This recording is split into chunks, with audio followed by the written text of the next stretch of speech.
like that. All right. Exactly. Why devoting time to other subjects when you have games? All right. And speaking of other subjects, we should be live. Hi everyone. Hi, I'm Cryptic Hybrid. Welcome to the super special Sunday. It's Sunday. God damn it, the week is over. Sunday stream where I have two illustrious guests from Illiterate Code Games. It's Paolo and Marcello. Hi everyone. Thank you so much, both of you, for coming on. Hi, Chris. Thank you for having us. Hi. Thank you very much. All right. So for anyone who doesn't know, Illiterate Code Games has developed and released one of the best point-and-click adventure games of this summer. I was going to say that one of the best point-and-click adventure games from in the first half of the year, but technically it came out in July, so it's the summer. I just put in the summer, or Q2 and Q3, and it's a game called Power in the Basement. If you don't know it, it's on itch.io. It's a really cool game. It's technically free. You can get it for free, and if you play point-and-click adventure games, you have to check this out because it's by far the most interesting kind of surprise out of nowhere, at least for me it was out of nowhere, that came out this year. So check it out and play. And we're going to talk about this project specifically and other future plans. First of all, let's talk about the actual game in question, Power in the Basement. For anyone who doesn't know it, give us a little elevator pitch. You're somewhere in, I don't know, in Germany, right? In a super tall building, you go into an elevator, you have to go to the 50th floor, Elon Musk comes in, and you have 30 seconds to sell your game to him and, sell him on playing it and maybe putting it on all the Teslas that are released, from here on out. That's wonderful. Marcello, do you want to go? Or it's okay? No, please. You're the boss of elevator pitches. Okay. I would probably talk about something else with Elon Musk in the elevator and start make jokes with him.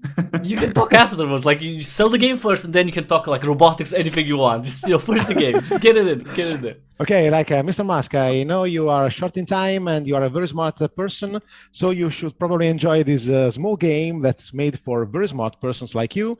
And if you want, you can make a little donation that will allow me to and my friends to do other adventure games for the whole life and over, because a small donation for you is obviously something big for us. No, that's of course the joke. I don't know Elon Musk actually, but if I was in an elevator with one of my target player, I would say that maybe you grew up in the 90s like me and played adventure games like I did, and you know what, we decided to start making games which goal is giving you the same emotions that you had back in the days when you were a kid. And we tried our best, and there is a free game to start with. It's short. You can play it while waiting for Monkey Island 3, for example. 3, I mean the 3A, and then Return to Monkey Island. This is controversial, of course, as a numbering. And we don't count the third one. Yeah, exactly. We don't count third. It's like this is the actual third one. Yeah. Yep. So why not? It's pixel art, by the way. So it's the game is very 90s, let's say. How did it came about? Like, is this the first project? Have you done anything as a studio or separately? Like in terms of gaming, anything related to that, or this is the first thing where you kind of came together and say we're gonna make a game, and this is the first thing of an adventure. Well, this is actually the first thing we released together. It's kind of half and a half, because back in 2016, I think, Marcello. Yes. Marcello is a colleague of mine. We knew each other since I don't know, 15 years or so now. Yeah. And we worked together like from 9 years to 11 years. I don't know. So once we were at the coffee machine, and we were a little bit, tired of the work. It was a heavy period just before Christmas, and I said something like, "What would you like if it was not this?" To live. And Marcello answered me back, "You know what? I would really would like to do an adventure game, a point-and-click adventure game." And this was basically the reason why I became a computer scientist when I was a kid. I played Indiana Jones 3 when I was 11, something like that, and I was expecting something like a platform, a Metroidvania game. I was all for them back in the days, and I this kind of slow-paced stuff caught me totally off guard, and it took a couple of days for me to understand what I was actually playing. I was totally unaware of the adventure games, and it was my first one, and I felt totally in love, totally with the genre, and so it was a really long time. I was waiting something like this, okay, so a phrase like that. And since Marcello is very talented with a lot of stuff, really, illustration, he has a terrific, his fantasy is made for lateral thinking. Okay, to the point you can't, Marcello, you can't go straight on the line. Okay, yes. you can't think on a the cause and effect way. You just think laterally. No, I'm joking, of course. So I said, wow, it's great. It would be great to do things together. And something happened, but I will leave to Marcello describe what happened next. And then Marcello was like, oh, I have to do all the work. Okay, let me make the puzzles, make the story. No, not exactly. No. But 6 years ago, it was a good time to start a project like this, because yes, of course, work was very, very hard, and we needed something to motivate ourselves and really to work together, because as always happens, you start working together, then you are split, one on a project, one on the other, but you're friends and you would like to do something together, and we just grab the the occasion to do something together. Yes. Yeah. And because you both started working, were you kind of like relying on each other to keep motivated? Because I like having work and then doing something on the side, it can be very stressful, obviously very draining on physically, mentally. So is that something that you kind of helped each other with to keep going through all of this while doing it on the side, doing this project on the side? Well, personally, yes, it's always refreshing for me to share my enthusiasm for something I'm doing with someone else. That's why I play in band. I played in bands, for example. I've been a musician. I played in bands, and I was doing stuff by myself is okay. I'm pretty task oriented, but it's doing it together is wonderful. And knowing that someone else is actually sharing your love for what you're doing is way more, it's even more motivating. I don't have actually I personally don't have a problem with motivation, because I'm when I decide I have to do something, Marcello knows I'm the hammer of the gods, but on your head. So it's something like, we have to do this, we have to do this. It's Sunday, back to work, something like that. Yeah. But yeah, I'm a bit. I put a bit of pressure. But yep, I don't know. For me, it helped me getting, spinning this wheel that may have grind to halt after a couple of weeks if I was alone. But the first steps was actually I had an idea while driving, and it was something like. I don't know if I'm going to spoil anything, but the idea is a wannabe hero. This is nothing to do with Powers in the Basement, but we'll get to this in a moment. I had this idea while driving, and I said, okay, a wannabe hero has to recover a prophecy that has been lost, and everyone has to really know what was written in it, because they're not sure. So and this gave birth to the first seed of our idea, and we said, okay, we never designed and developed the adventure game. So the first thing to do is to try to taken this what if, taking this what if, try to making expand on it, and try to understand what has to be done to get an adventure game designed, at least, if not realized, at least designed. So back in those days, the seed for The Lost Prophecy, that's the game, was planted, and we worked together in not exactly frequently, every other week, something like that. We heard each other, and we came up with some ideas for the story. Then we shifted towards how a puzzle is actually designed, what's a good puzzle and what's not. We had a gut feeling about that, having played good adventure games back in the days, but it's knowing it and being able to design it is another different thing. Yes, I saw you going mad with the idea of playing the horn in front of the carnivorous plant, and I said, okay, this was not a good puzzle. Well, it's a preference thing, like it's not like you can't make something that everyone's gonna click with, so it's not necessarily bad, you know what I mean? It's like, because it's your vision is not necessarily going to be in line with what other people envision. That's the whole thing. So that's not necessarily a bad thing. It's just, if something works for the majority, then, you just go ahead with it, Yeah, exactly. I can always have criticism. Everything can be, criticized, and that doesn't mean it's a bad thing. It's just, maybe some people don't click with it. No, exactly. But this was not either an actual choice, but we'll get there. Anyway, the first steps was done, everyone, and then Marcello had a baby, and so congratulations. A big the first one. First one. I had also kids, but they were a bit older, so I had this kind of free time because the family was supporting, and but when you have a toddler, it really the time goes into the sink.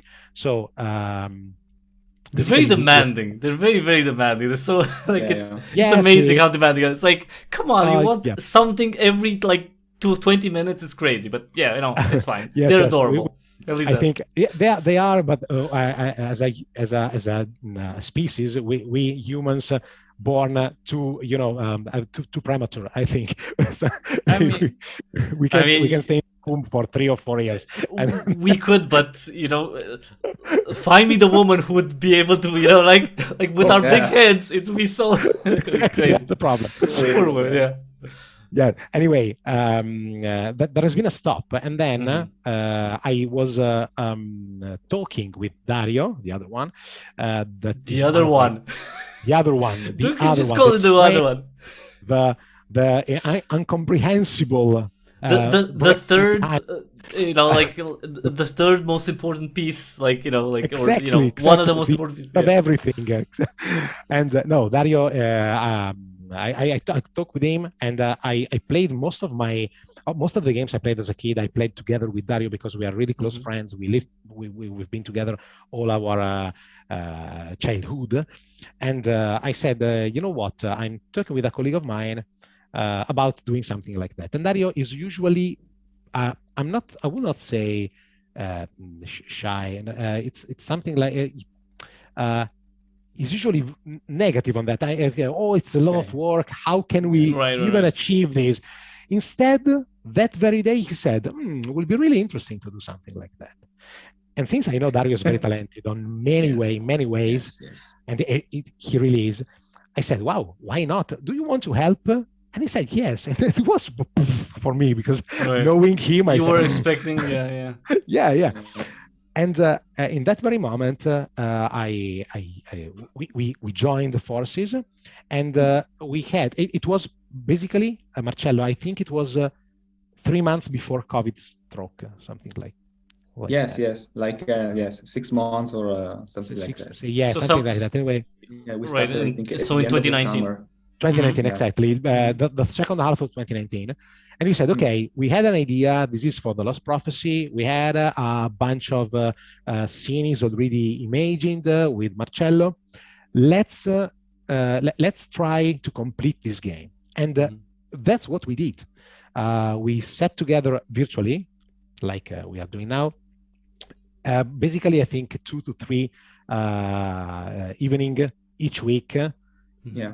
From time to time, even in the weekend, taking care of this little flower until it blossomed into a behemoth of an adventure game. And we after a year and a half of design, we basically have the full adventure designed. We took a look at the puzzle dependency chart and said, this is something like 2 to 3 times Monkey Island, more or less. And we never developed a single game in our life. Right. This may be a little too much for us. So we decided to say, okay, why not reducing the scope? But we were not keen to say, okay, let's do a demo. I personally hate demos because, they wet your mouth, and then if the game doesn't come to an end, you just have a demo. It's a small portion of the game. No, we said, why not just coming up with something really quick, a mini game, something that you can play in a couple of hours, and that make us see all the process from design to delivery, so that we can learn along the way.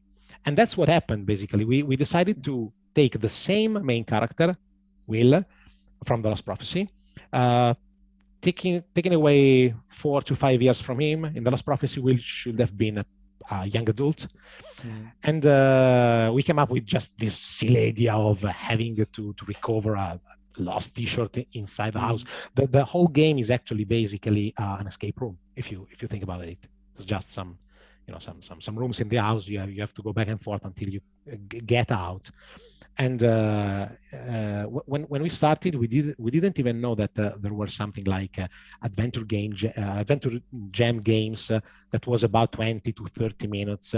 Those were small, and we did everything in the dark because we didn't want to do big announcements and then be yet another adventure game that never saw the light.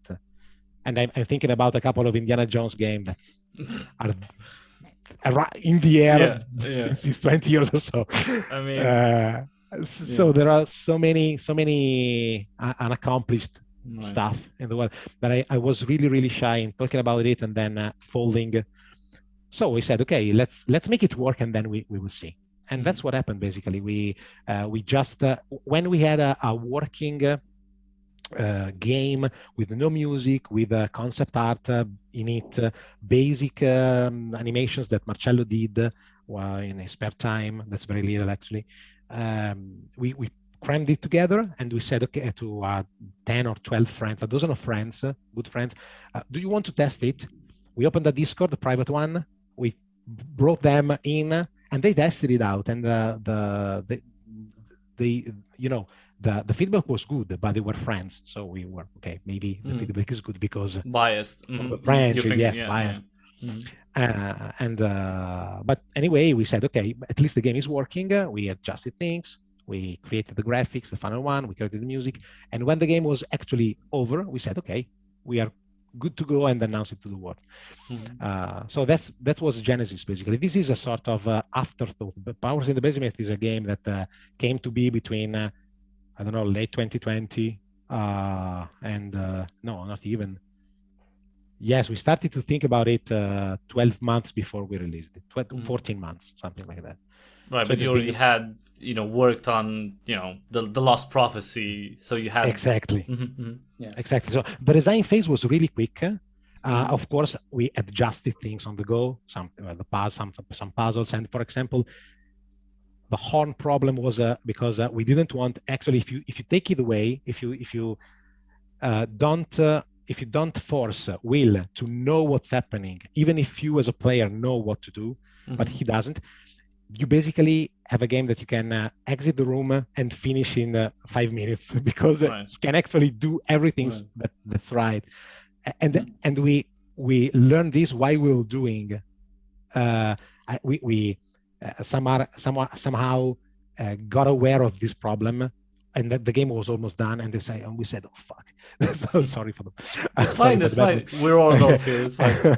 and they said, okay, we can do like that. Does it make sense? Okay. And that's basically why when you solve the puzzle, Will looks at you and says, I didn't get it.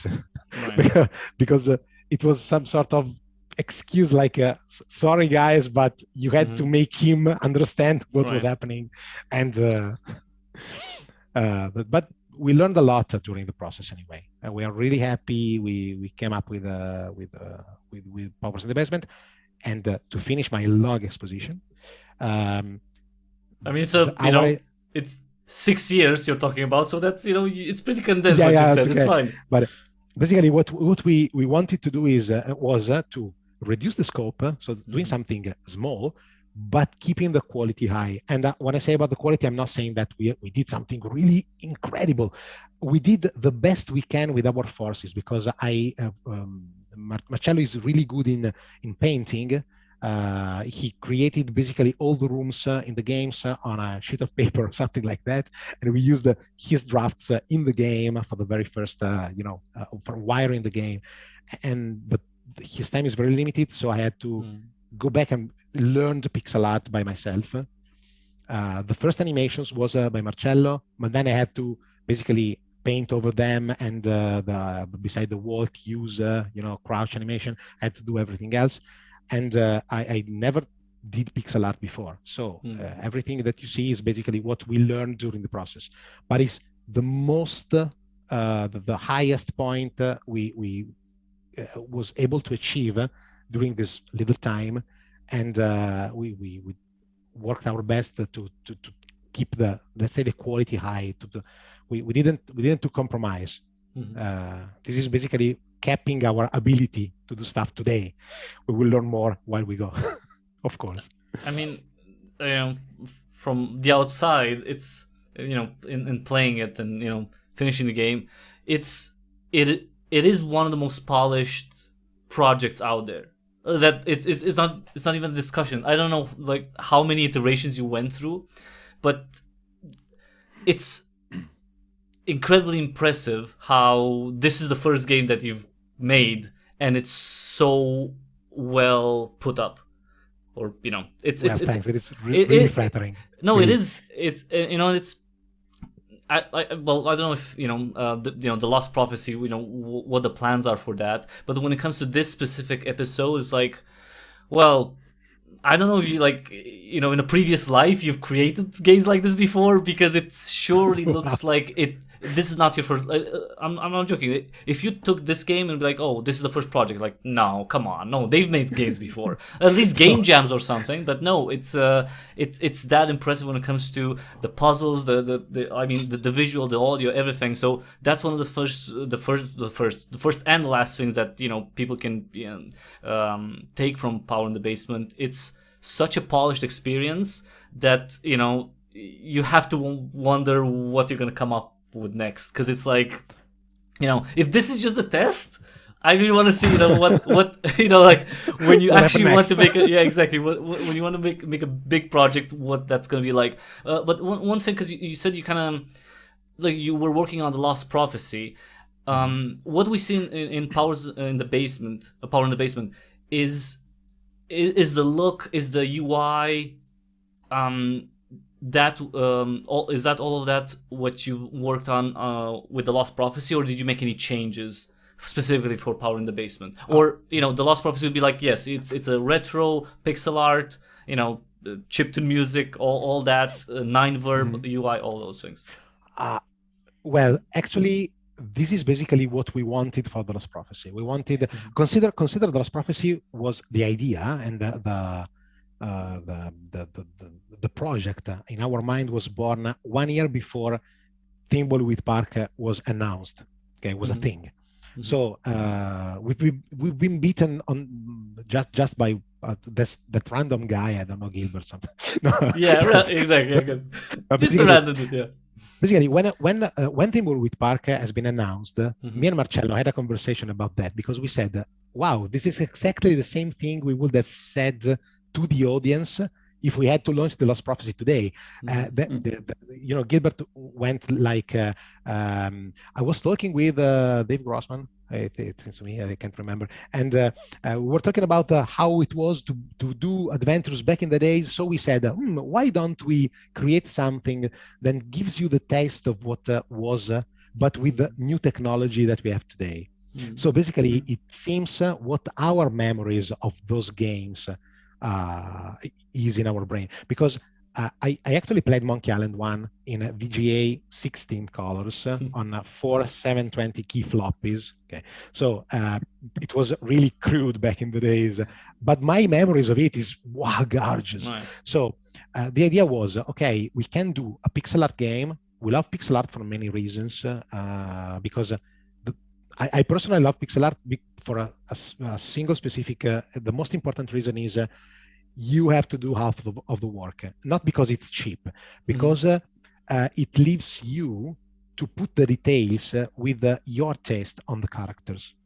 Okay, so the character is there, you can see it, you can see how it is, but not in the very details. So if you want Gabbers to be a little more like, I don't know, that actor, or a little more like with blue eyes or black eyes, you can come up with what you want, and that's how it's much like reading a book, more or less. Okay, if you do very detailed graphics, it's okay. It works. From time to time it's gorgeous, but I'm doing your work. So basically, I'm gifting you with something I imagined, and that's what you have to get. If you like it, you like it. If you don't like it, you don't like it. With pixel art, you are in the middle. You can put something on top that you like, and so it becomes your game somehow. But it's just for me. It may be not the same for everyone. So basically, yes, to reply you, of course, the Lost Prophecy would have been like that. It would have been a Night Verbs interface, pixel art. I really hope, we really hope the Lost Prophecy will be a thing soon or late, but soon it's better. And probably you will get everything you get from the Lost Prophecy, but stepping up. There's some more quality. We would like to use, for example, dynamic lighting, dynamic lighting instead of painting masks in pixel art for torches or something like that, but just subtle, so that you still have the pixel art, but it's more more modern. The interface is that, the characters, the humor is the same. Technically speaking, it will be an enhanced version of Powers in the Basement in our head. Now, I don't know, Marcello. Yes, go ahead, sir. If you have something to say. No, you can say like, I'm gonna have a lot more work to do on the Lost Prophecy. Like this was the easy part. Now I have to make so much more work, pixel art wise. Well, yeah, I'm not sure we'll even be only the three of us to make the whole the Lost Prophecy. We really don't know, but yes, of course, it will be a lot more work. Maybe we can even split it in chapters, because make it all in once. It's a really, really, really huge game. We spent, as Paolo said, years designing the puzzle dependency chart, and so you can imagine just considering the numbers of locations and the characters that are in the first chapter. You have like 5 or 6 times the size of Powers in the Basement. So it's yes, only the first part, maybe more. And funny thing is, what we came up with is a half of the whole story. It's over. Okay, it's the game can be played alone, but there was idea to the basic idea was it was the pivot point to go on. So yes, we had to calm down and say, okay, calm down. Yeah. Yes. But one thing I can say, and I know this is a bold statement, but for everyone who have found Powers in the Basement to be funny and humorous in the right way, the Lost Prophecy will raise the stake a lot. I mean, really, I'm not saying that we are good comedians or good in writing things, but if you enjoyed that kind of humor, the Lost Prophecy has some characters that I know that we laugh a lot while designing the game. There are some incredible characters in there, and I have to thank Marcello and Dario that have I have a quality, and I'm good in keeping things on rails. Okay, I'm good in making things happen, but without Marcello and Dario putting the magic sauce into that, the game would probably have been, less. Maybe non-existent. Maybe that, like it's. Of course, maybe not existent, of course, but also probably a bit. I don't know. I will say. I missed the English word, but not that interesting. Okay. Oh, come on. Okay, less funny, less fun, less fun. Of course, less fun, less engaging, less interesting. Yes. Well, technically good, maybe, but the content would have been a bit stale. Well, that's probably true, but okay, you should take a little more credit on that because, well, of course, of the three of us, Paolo is really the best storyteller by far. Just as a quick story, we used to play role-playing games together, and I remember that it was more enjoyable to just listen Paolo speaking and telling the story than participating because really.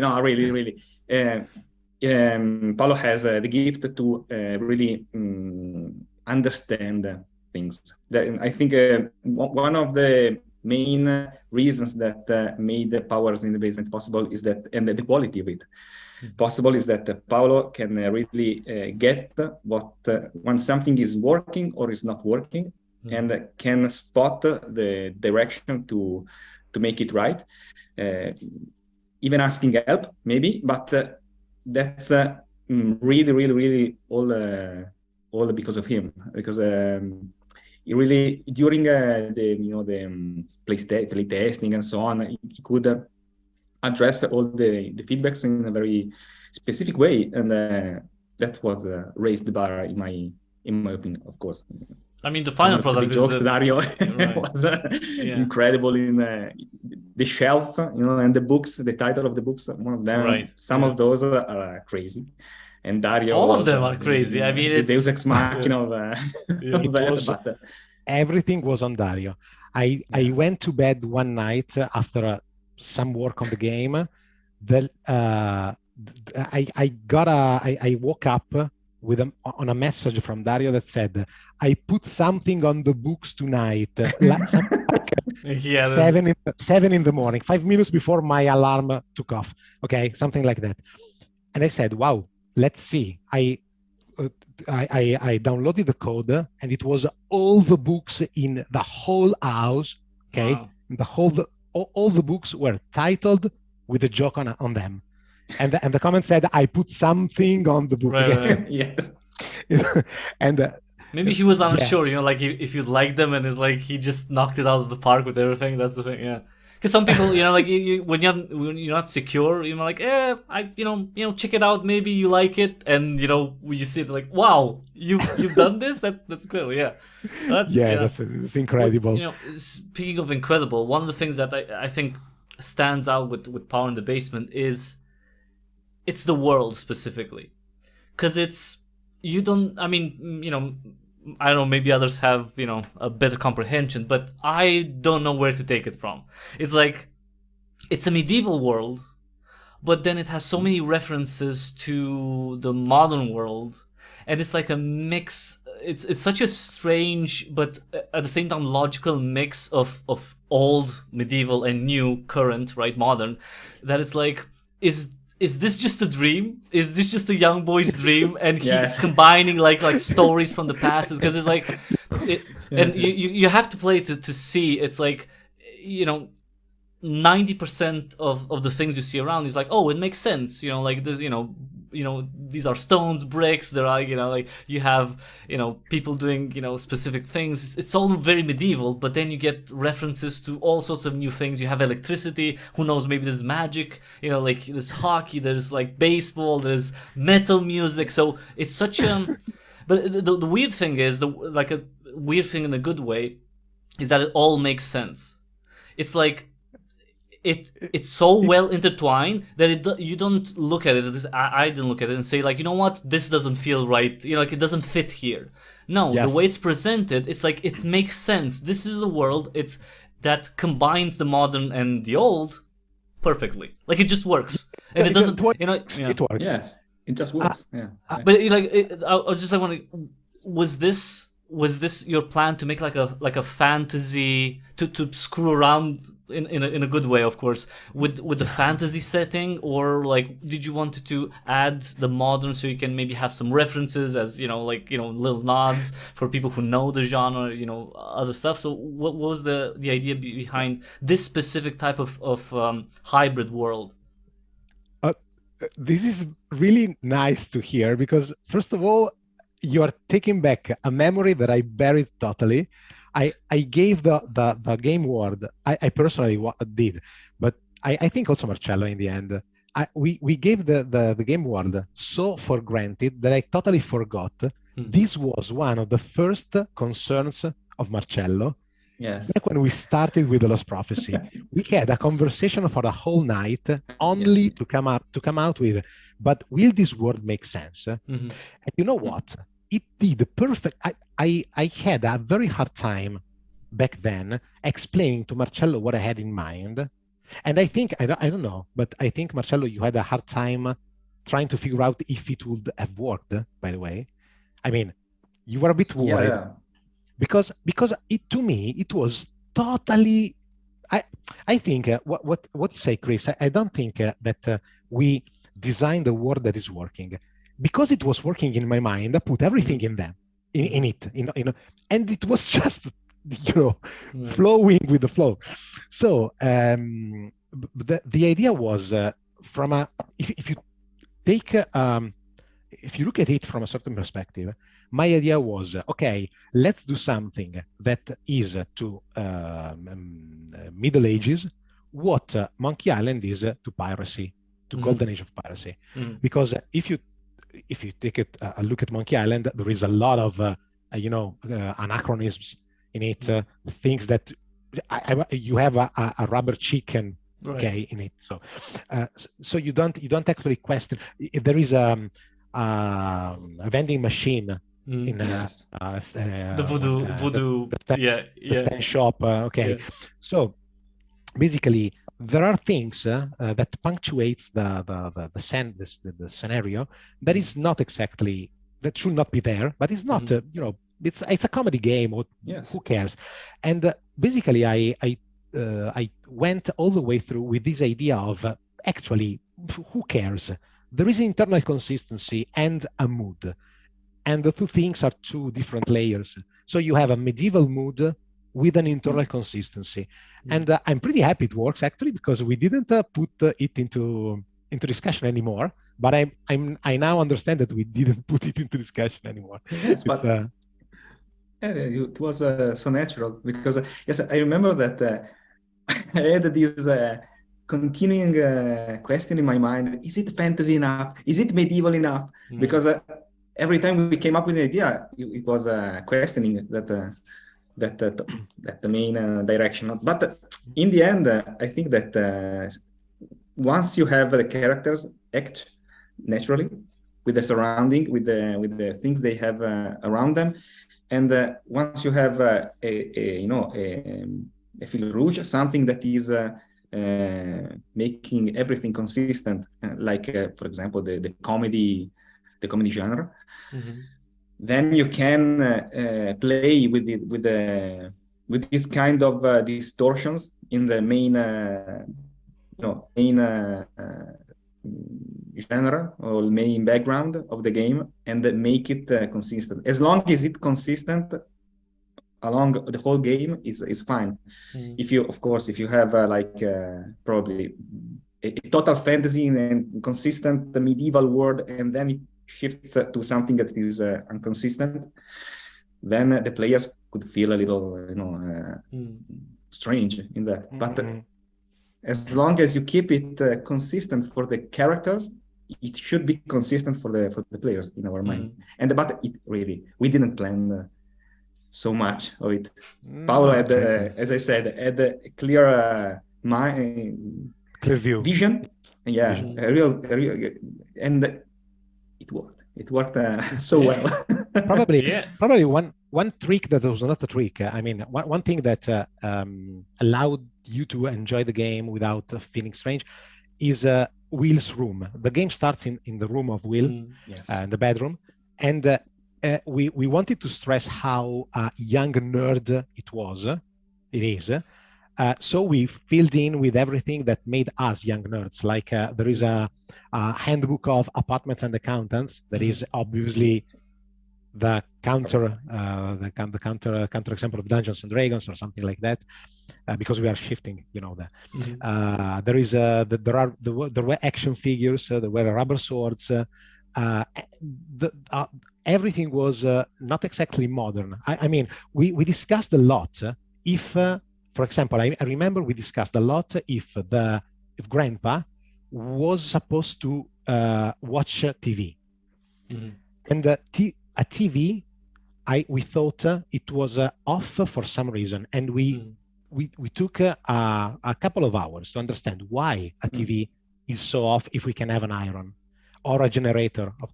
And we decided why, because you disrupt Middle Ages if you put information, something like long range information in a world. It is a world where you can have a crystal ball to learn things, but it's magic. But if you can watch TV or news on TV, it is suddenly a small world, and this brings away a lot of Middle Ages mood from the game.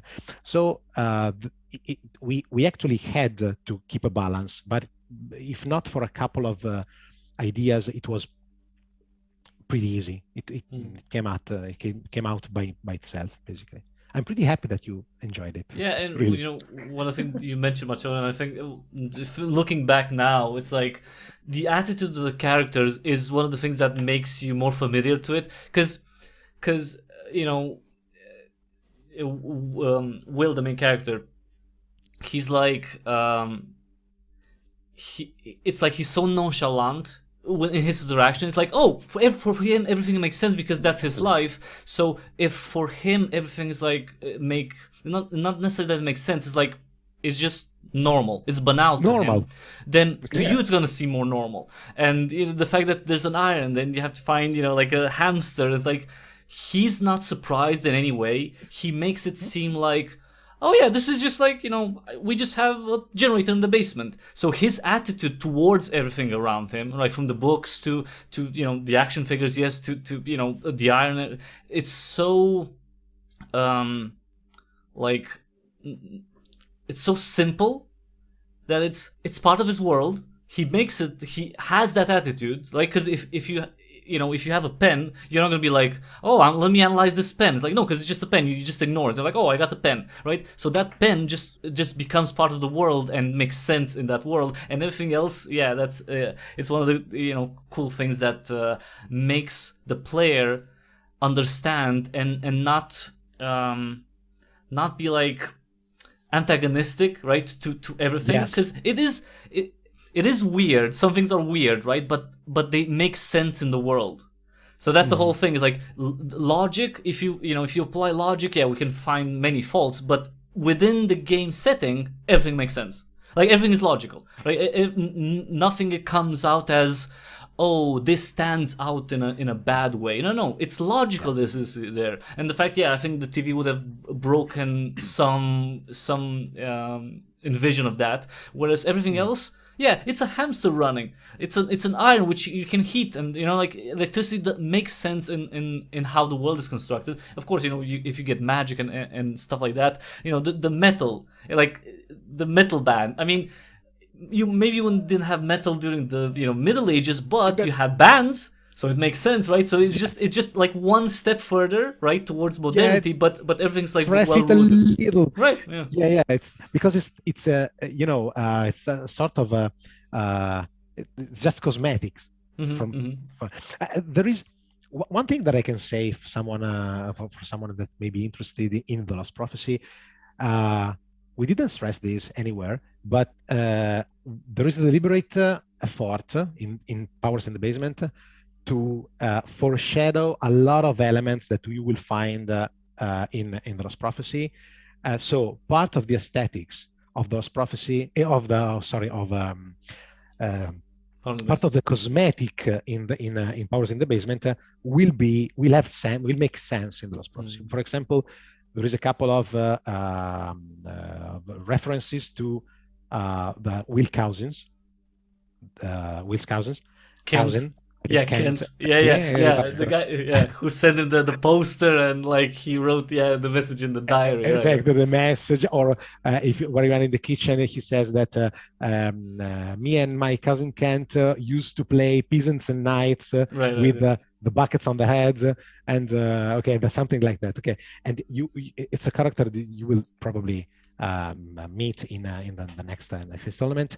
There is the metal poster has will be somehow not the poster itself, but the cockroaches, the band will be somehow important in the next game. So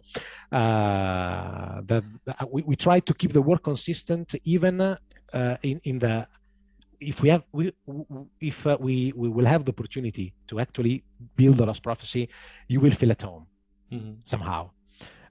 There will be a world to explore, and there it will not be in a single house, of course, but you will feel at home. You will feel that okay, you are playing a slightly younger Will with the same head and maybe a different self-narrative.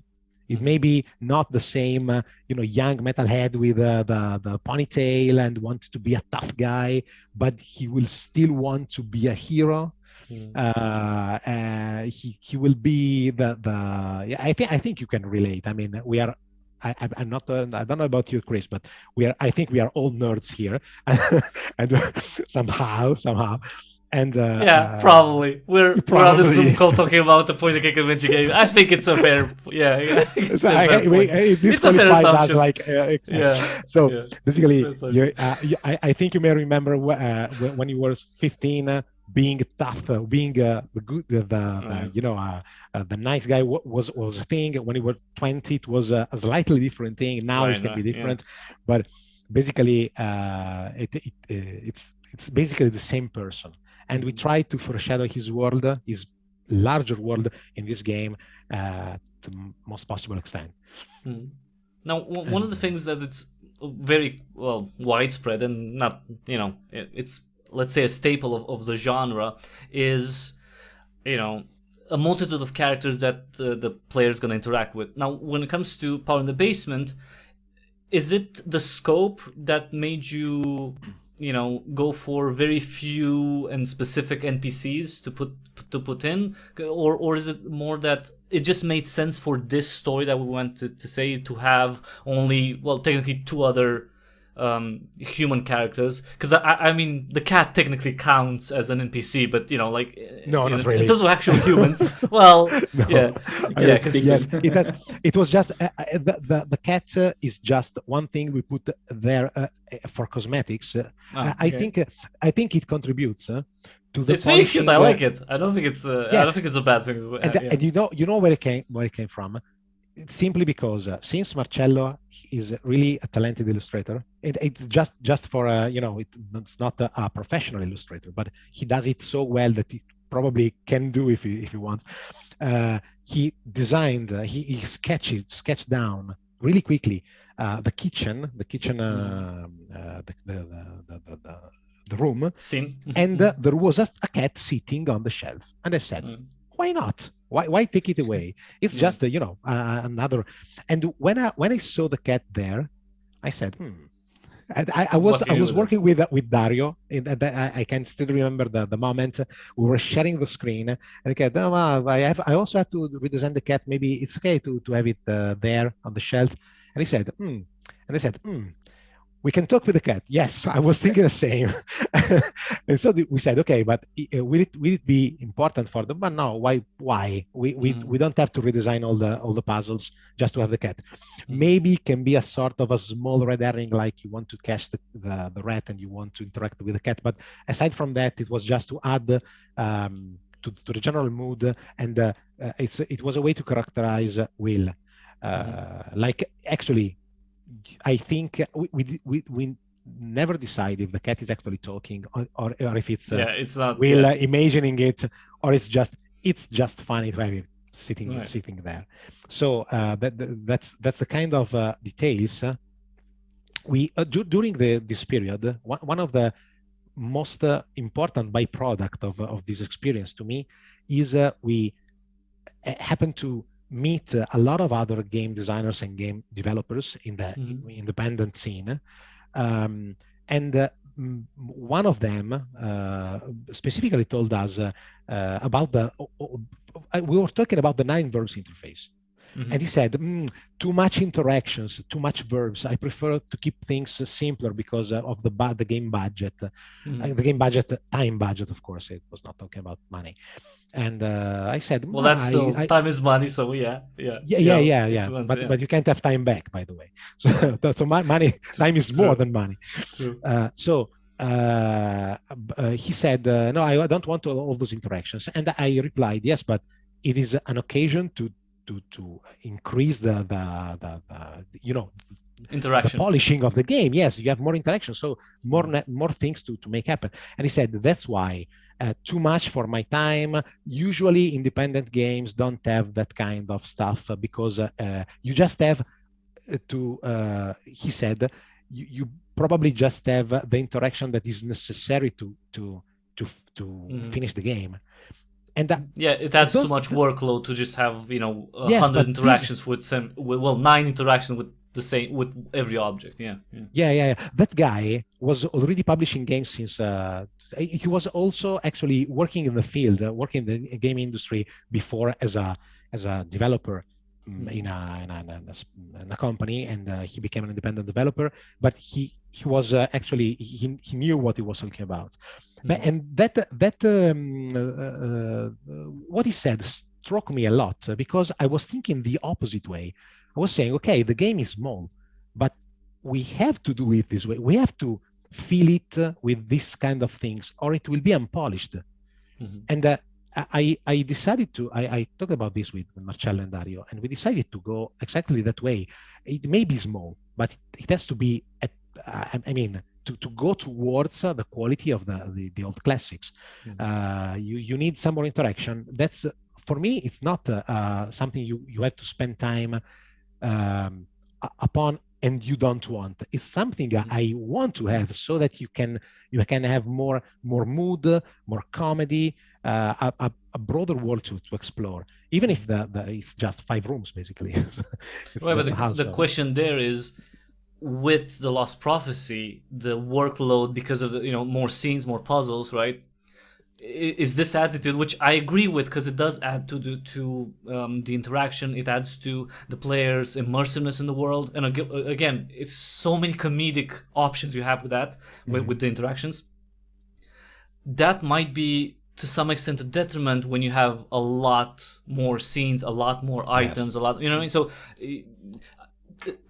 the person you were talking to wasn't wrong in the sense that when a project is big enough, you will want to cut down on at least certain things in order to concentrate on more important things that get you. But I'm not saying I would encourage you if you do that, but it's depending on how big the Lost Prophecy is, you may reconsider and be like, God damn it, why did I decide to make every single interaction?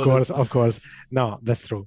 A man has to choose his battles. Yeah. No, because it works here. Like in Part of the Base, I totally agree, because it's a small project. Add as much detail as you can, because that's gonna make it's gonna make everything feel more polished, more alive, more. I mean, the interaction alone is gonna attract more people in seeing and being invested in the world, and being invested in the characters, being interested in their fate, what's going on with them. In a bigger thing, it's gonna be the same case. You're just gonna have to do a lot more, like 5 times the work, 10 times the work, because of the all the interactions. Well, it could also be a matter of density. In Powers in the Basement, you have a small scope, and you put everything you can to make it work as a product. Because I don't think that those are really optional.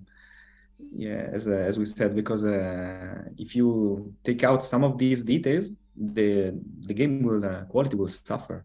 So maybe in the last prophecy there will be those things, but maybe just in distribute in more locations, in more with more characters. Or maybe you'll be able to I do the don't think same thing in the Lost Prophecy. It's just it's just a like a time. It's it's inspiration. That's also one thing that you have to think of all the lines to like eat, like touch this, talk to this. Like what do you talk to a cactus? And then if you have 100 objects to talk to, I mean that's not a problem. You do have to do the work and code and think of the lines and everything. Especially if you want to think of funny. That's totally true.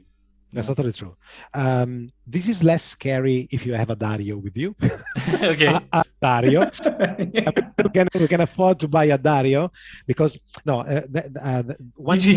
just give him like a few Red Bulls and like you wake up in the morning it's like, hey, this scene with like 20 objects. I put all the all 9 verbs have interaction with it. It's fine. As long as he's awake, he's awake. No, the thing is, for example, if you have many interactions, even useless interactions or interactions that doesn't make sense. No, something that doesn't count necessarily for the progression, right? Yeah, exactly. Just to disambiguate one thing, Powers in the Basement is full of pretty long chains of actions that lead. I wouldn't say to nowhere, but lead to maybe a funny conclusion that is not. It's basically they are red herrings, but the red herrings in the game are pretty. I wouldn't say long, but articulated. Okay, so you may want to try. I don't want to spoil anything, so you may want to try this and that and that.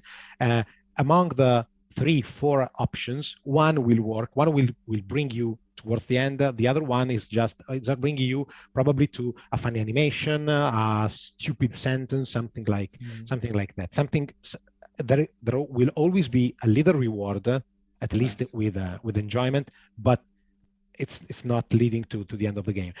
And this is something that we for sure we will cut a lot from the Lost Prophecy. There may be some red herring.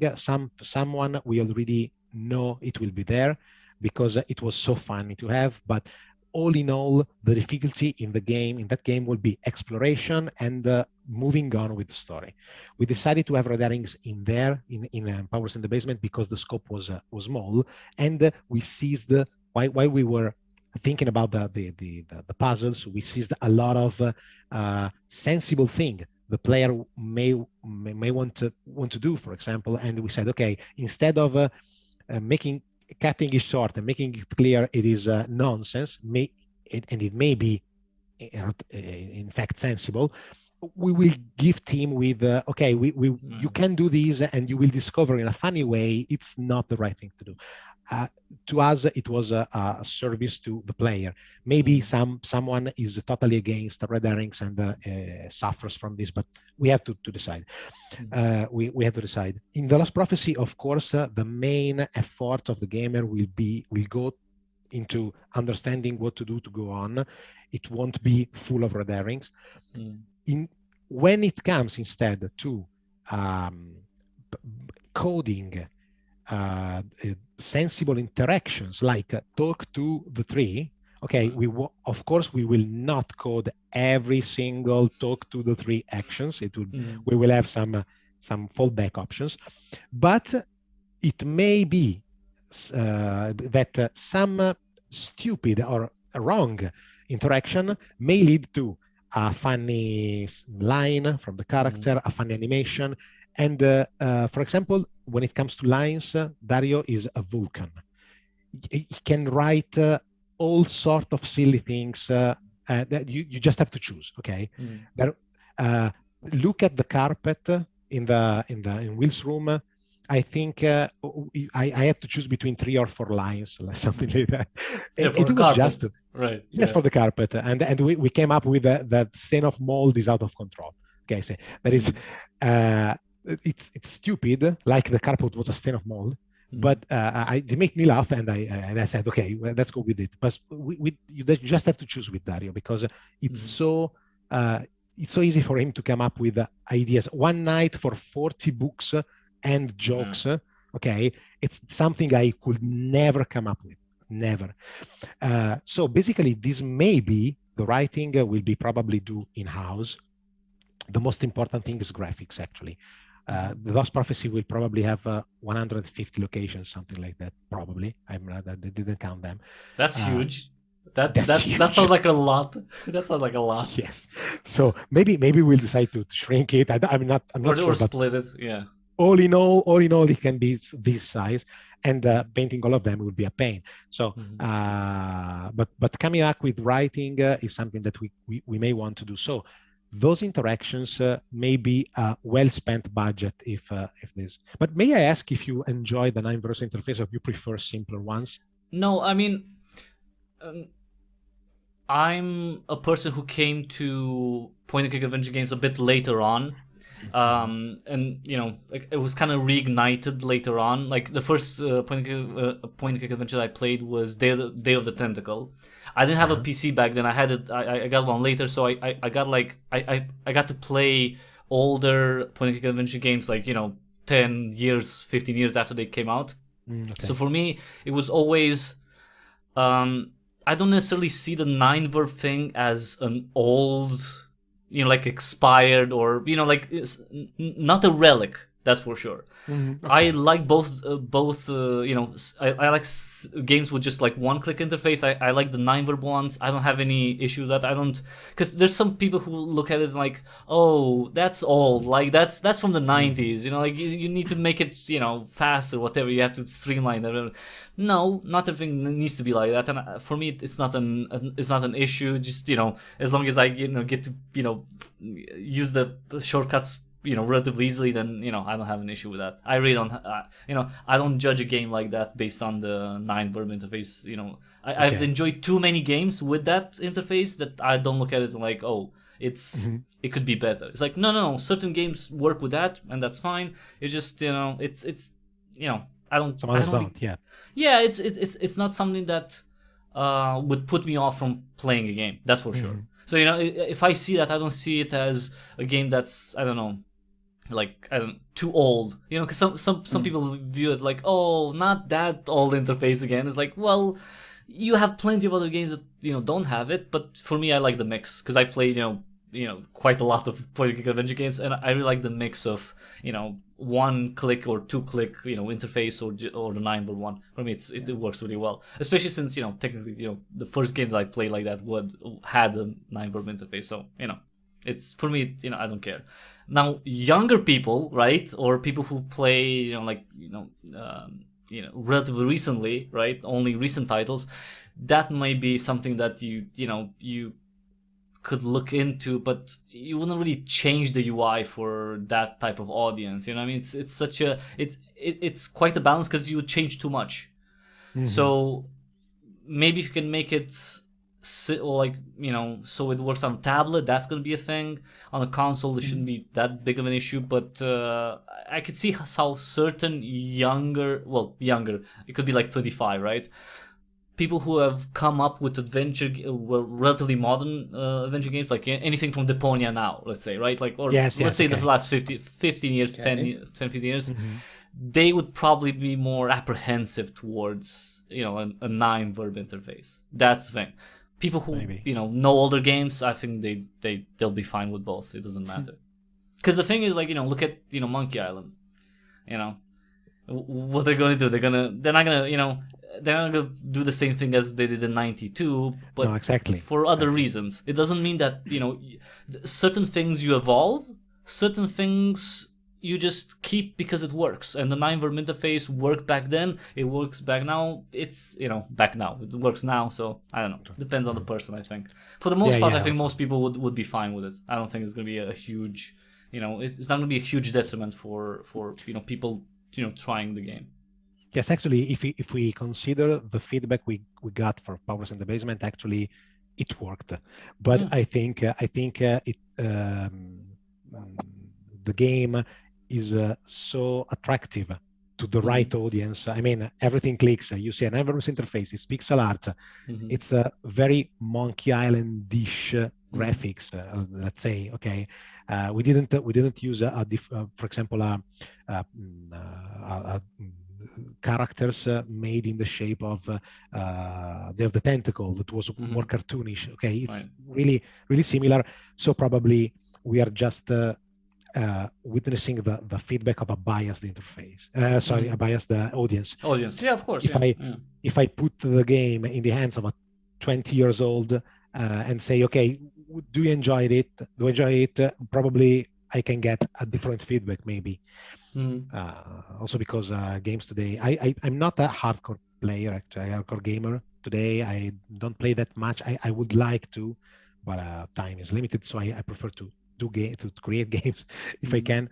But I see my kids playing, and games changed a lot. And today there are adventure games, what I consider adventure games, that are almost interactive movies, like they are playing Spider-Man and Miles Morales on the PlayStation. It's incredible. I can stare at them playing for hours, because it's like looking at a movie plus the action. Okay. Yes. And it's basically, I tend to see it like a sort of evolution of adventure games, not point and click adventures, of course, but adventure game evolved into a story-driven action game with light puzzles and, very cinematic feel to it, right? Yes. Because well, especially with Spider-Man, it's like, where do people know Spider-Man? Well, now more so than ever, they know from movies, not from comic books. I mean, yes, let's say the old nerds knew Spider-Man from the comics, and that's fine. But the new fans, or the newer fans of Spider-Man, know from the movie. So what if you're gonna make a Spider-Man game? You have to make it, movie-like. You can't just make it like a. I mean, obviously you can have maybe like certain scenes where you have like the old like comic book, like drawing and stuff, just to present the story, or like to begin a mission. But in terms of the action and how we present the game and the interface, everything has to be like super clean, so everything's on screen and you focus on the world and nothing else. So it's like you're just looking at the movie, or like literally you just have a movie camera put on your character and you control the character. But it's a different thing. I think with adventure games, they evolved as well, but I think their evolution is more like, some went more streamlined when it comes to the interface, but for the most part, everything stayed the same. Like the humor, most point and click adventure keep the humor. It's such an important part. The interaction, the characters, the puzzles, and the complexity. With for example, like if I would, make a comment on the gameplay. Power in the Basement seems like a game that has been made more for an experienced point and click fan. Someone who's newer to the genre, I think they would have more difficulties with the puzzles. I'm not saying that's a bad thing. It's just something to to know of, and that's fine as long as you know that's what you want, and that's the point. This specific, because you have other games that have a 9-verb interface where the way the puzzles are made and how everything's presented, it's a bit more friendly to new players to the genre. With Power in the Basement, seems like it's for you need to have some experience. Like you need to play. Cause it's not about the interface specifically. It's about the puzzles and how they're constructed. Like you need to have some experience with the genre before you play this. Totally. This was deliberate, actually, and this came from the very first seed of the Lost Prophecy. I mean, we thought about having, again, remember it was, it's hard to say, but it was almost 6 years ago. So no Timberwheat Park, no renaissance of the genre. More or less, Wedget Eye was doing a lot of good stuff. Wedget Eye is on the easy part. They like to have streamlined storylines, and you it's not like that you can sit down and relax, sit back and just watch things happen. But I played a couple of their games, and they are pretty easy on the puzzles compared to other stuff. Okay, so and actually it's relaxing, it's relieving for a 44 like me that has little time, plays on the tablet, maybe in his bed, because I played most of their games in the bed before going to sleep. Actually, you are tired, it's late in the night, you have few resources, and you still do progress in the game. Mhm. We know that this is more challenging, and I'm not sure if the Lost Prophecy will come out. We will be again on the same idea. We may make things a little bit easier. I don't know, but our idea back then was to create a game that was actually challenging for the mind, that you have to solve while you take a shower.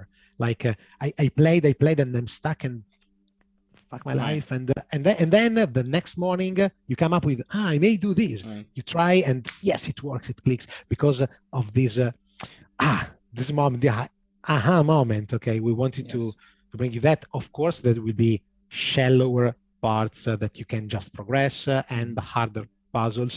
There is one puzzle, the Origami Master puzzle. Marcello knows what I'm mentioning. I really think that we have to go back and see if it works because it may be really hard. But if it works, it's wonderful.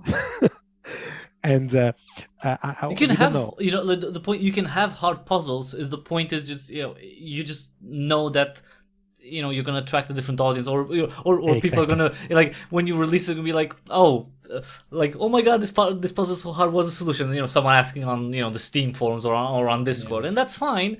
Because if you go back, in the 90s. The games were difficult, like point and click adventure games were difficult. People were looking, were asking around, were asking friends. They were trying to find, did you find the solution to that? Like, we didn't really have internet, but 98, 99, 2000, something like that, where the internet started, to be more available with dial-up. People were looking for solutions to games, to walkthroughs, because they were stuck on something, and it's not necessarily the bad thing to get stuck. It's more like, because of culture and how society has progressed, it's especially developers don't want to make something that annoys the player too much, that frustrates too much, which I get, but that's but it's still, you still need a challenge, right? So the point is to just to iterate on the challenge and see what's a good medium that you're happy with to release. And then there's going to be 10% of the people who don't solve it, 10% who think it's too easy, and then 80% is going to be like, oh, it was just right. And that's what you need to do. It's all a balancing act. It's never going to be Well, this brings me to something we were talking about just before getting live, just to check the sound. We were talking about the idea of making something that like a factory that works, and making something because you want to enjoy yourself. Now, those are the two ends of a spectrum. And of course, if I want to make a huge game, spending a lot of time and money just to enjoy myself, and the game is awful and it's unplayable and it's too frustrating, okay, I can do, it's my money, my time, but I'm not going anywhere, of course. On the other hand, we are not, we are a small independent trio, okay? But we are not going towards doing this for a living. And this leaves us with more room, with a little more headroom to do things as we want, as we see them. Because if it's a matter of eating or not eating tonight, having lunch or not having lunch, with my game, I will probably want to go and say, okay, I want to get the broader audience at the expense of the ones that can really enjoy a niche product. If you do it for the niche, you get a specific target. You can make something that will resonate with the target that today has less choice. Okay, maybe it won't become a classic, maybe, but we are talking adventure games. Okay, it's the niche of the niche of the niche of a genre. It's not that bad. I mean, in terms of the numbers, I mean, you could definitely get tens of thousands of sales. It's not. Obviously, it's not in the millions, but it exactly. is. That's the idea. When you make people think, you're gonna, the audience numbers are just gonna go, because you can make Candy Crush good. If you want to reach everyone, make Candy Crush. Congratulations, and you made something that anyone can play. But do you want to make that? No. So you take the good and the bad. Yeah. maybe the idea will be to make Candy Crush and adventure games. One will foster the other because it will maintain the budget of the others. But oh yeah, you could well, make sure. a super like casual game and then use the money from that to fund like exactly. Maybe one thing may help the other, but even making a casual game, if you don't get really lucky, requires, for example, a lot of marketing. Especially if you want to make money, you have to put money. That's the idea. There are cases, but you can't just follow the single case that single corner case that makes success out of nowhere because just luck is you can't rely on luck for that. But basically going back is more or less like saying, okay, I'd like to play jazz and I know that I won't become rich playing jazz, but I enjoy it, and but and there are enjoy people it, who or enjoy listening to me. exactly. We'll do pop, and the pop always sell, but it may be a little more of a work, okay? Like just to, if you allow me the musical metaphor. So we don't know. We of course we won't go into making something that's difficult for the sake of it. We want people to see the story, to see the Lost Prophecy as a story, to enjoy the narrative, to get fun. So of course, if during the tests someone will say, okay, this puzzle doesn't make sense, this puzzle is really too difficult, this is good, but maybe more signposting may help to get somewhere. Okay, we've been very focused on that during Powers in the Basement play tests. We decided not to make it simple, but we also decided that if someone was saying something like, okay, I did it, but I don't know why. Okay, we are missing some signposting, we are missing something that makes you clear what your next goal is somehow. I don't know if we reach a level of quality on that because it's really our first game, but this will be, we'll strive to get there. We want people to be challenged, but not overly frustrated, not rage quit the game like I feel stupid, or going to read a walkthrough, doing the whole thing and say, how could I have come up with this? Okay, this is the most important part of designing an adventure game to us. Never have a player, if you miss something and you read a walkthrough and say, haha, that's how I was supposed to do, what we want you to do is to tap your head and say, okay, now that I read it, it was there for me to see. My fault. Okay, or you don't have to read in our mind. But on the other hand, I always thought that the charm of adventure games was actually not reading in the designer mind. It was not the case, but understanding what the designer wants you to do. Yes, it's something like a communion with the designer. It's something like crossing a line where you can almost talk with them, and I like this part of the. Just to make it clear, like when I said it wasn't the criticism. It was actually refreshing to see Power in the Basement being something that was more challenging, because let's say there has been a decrease in the difficulty of adventure games, and it's what it is. That's whatever. I enjoy especially like a mental challenge like that. Other types of challenges where like in turn-based games where you're just bombarded with like units out of nowhere. I don't like those types of challenges. But when it comes to this, I liked it, and in order to maybe mitigate this, you could do certain things, like for example with hotspots. Like that, because that's a very annoying thing, but some people might like, pixel hunting. I'm not the biggest fan of it, but like I would take the time. I'm the type of person who takes the time to look everywhere to see if I miss anything. Now, other people might not have the same, so you can literally just make a toggle, right, to just show, the hotspots, or to enable that was an idea actually. Yeah, that is one of the idea we have in line for an enhanced edition of Powers in the Basement. Yeah, because that's a big thing. Like pixel hunting is such an annoying thing, because you just miss like one tiny object, and then you're stuck, with a puzzle for like an hour, 2 hours or more. Another thing, for people who are don't want to get too frustrated, you could maybe have a hint system. Maybe the cat will talk. I don't know, something that, so you can keep the difficulty, I think, while mitigating to be more accommodating to people who are a bit more have less experience with the genre, but keep Yes, the less difficulty, because experience. I think that's so important to have, like, But a variety. And Power in the Basement, it's good that it's more difficult. I like it. yeah, Like, yeah, yeah, yeah. that's But that's refreshing. I totally get what you say. Also, I will not just say people who has less experience with the game, but also people who are short in time. I can Right. relate, Also, as yeah, I yeah, told yeah. you. Mhm. No, if I had to play my game in my bed, probably being stuck for too long Mhm. would have been frustrating. So I would have really welcomed something that say, okay, I just have to understand what to do with the elements, but the elements are there to see.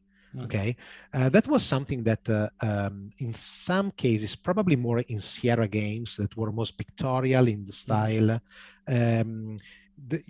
You had I can remember playing King's Quest 5 and clearly see that some objects was standing out of the Background. background.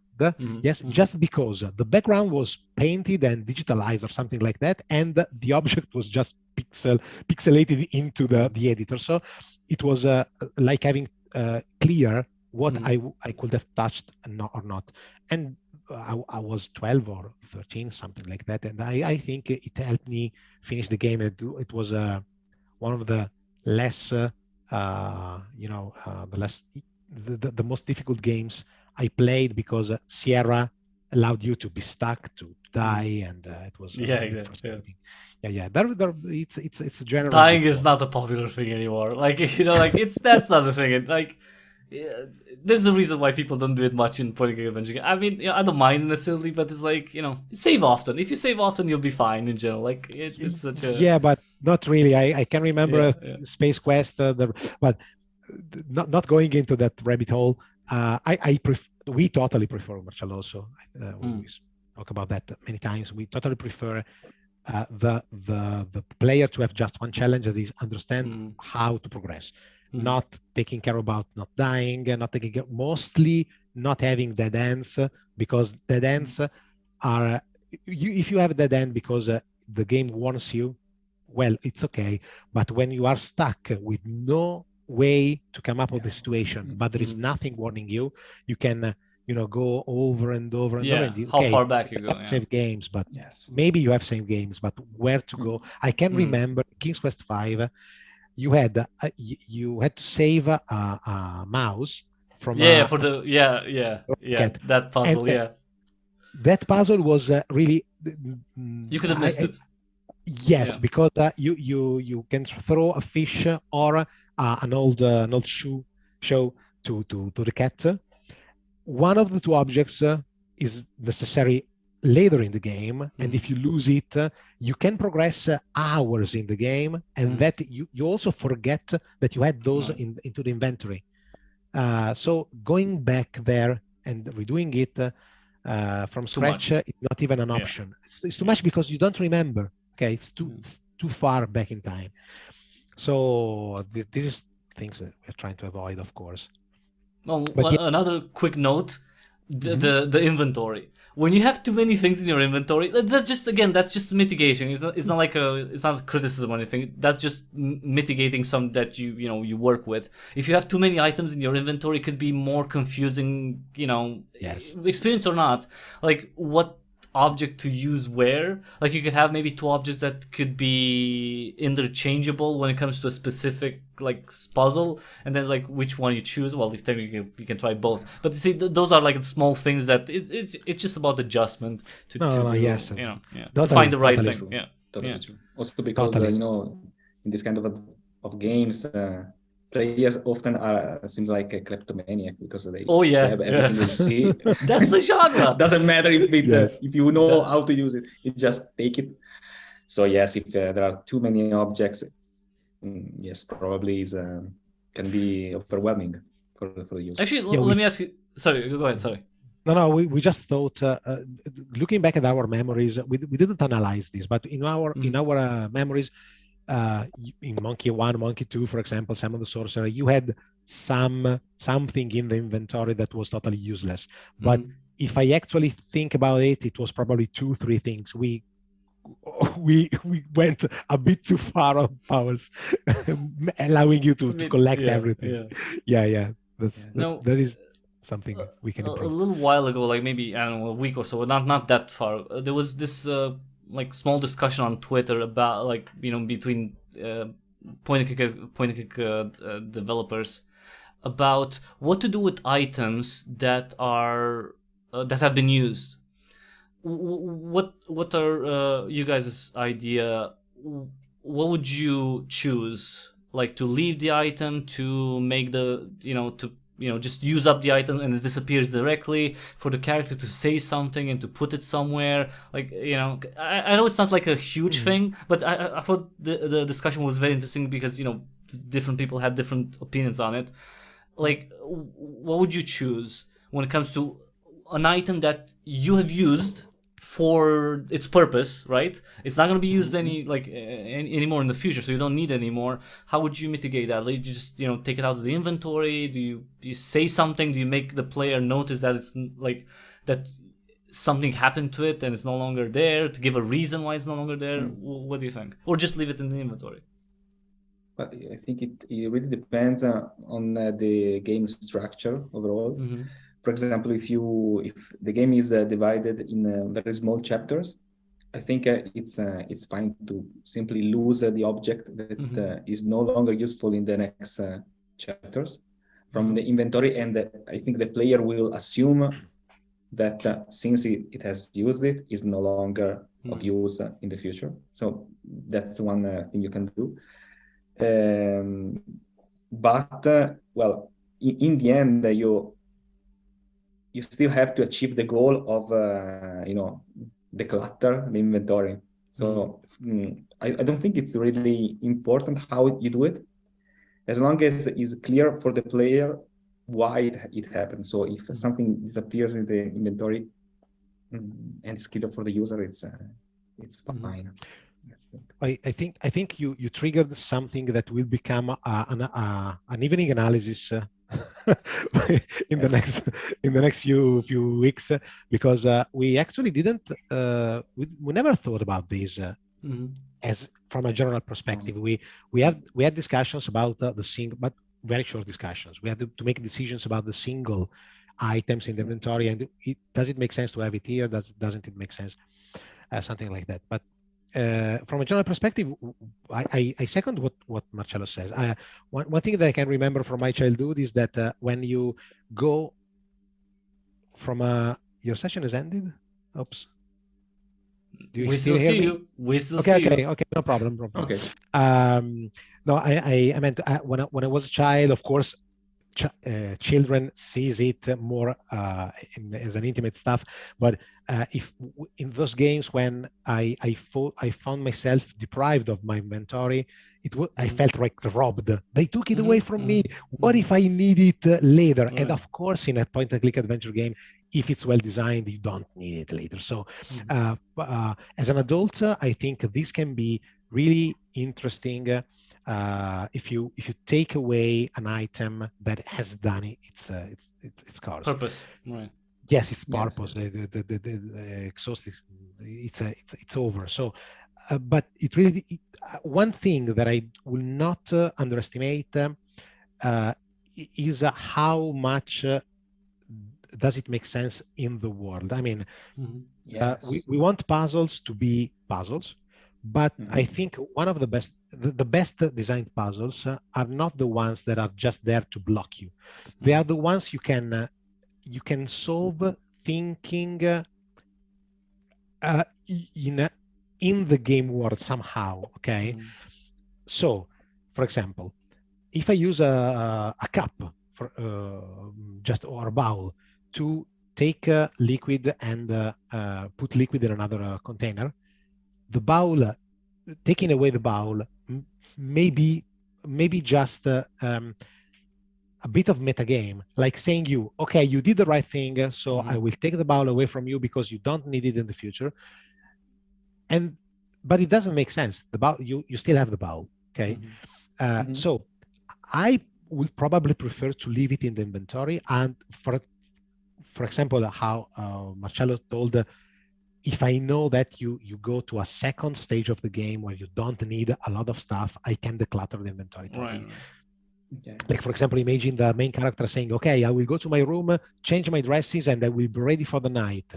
Okay, you fade to black, and when you go back, you can say, Right. okay, Your I also inventory's- home all those Right. clutter I was taking with Yeah, me. and that makes sense in the context, right? Yes. This makes sense It in the must context. make sense in the Yes, if I had to choose, I would probably, and for example, on the other hand, consumables, I put gunpowder into the cannon, and it's all I think I need to do. Okay, I will take gunpowder away from the inventory.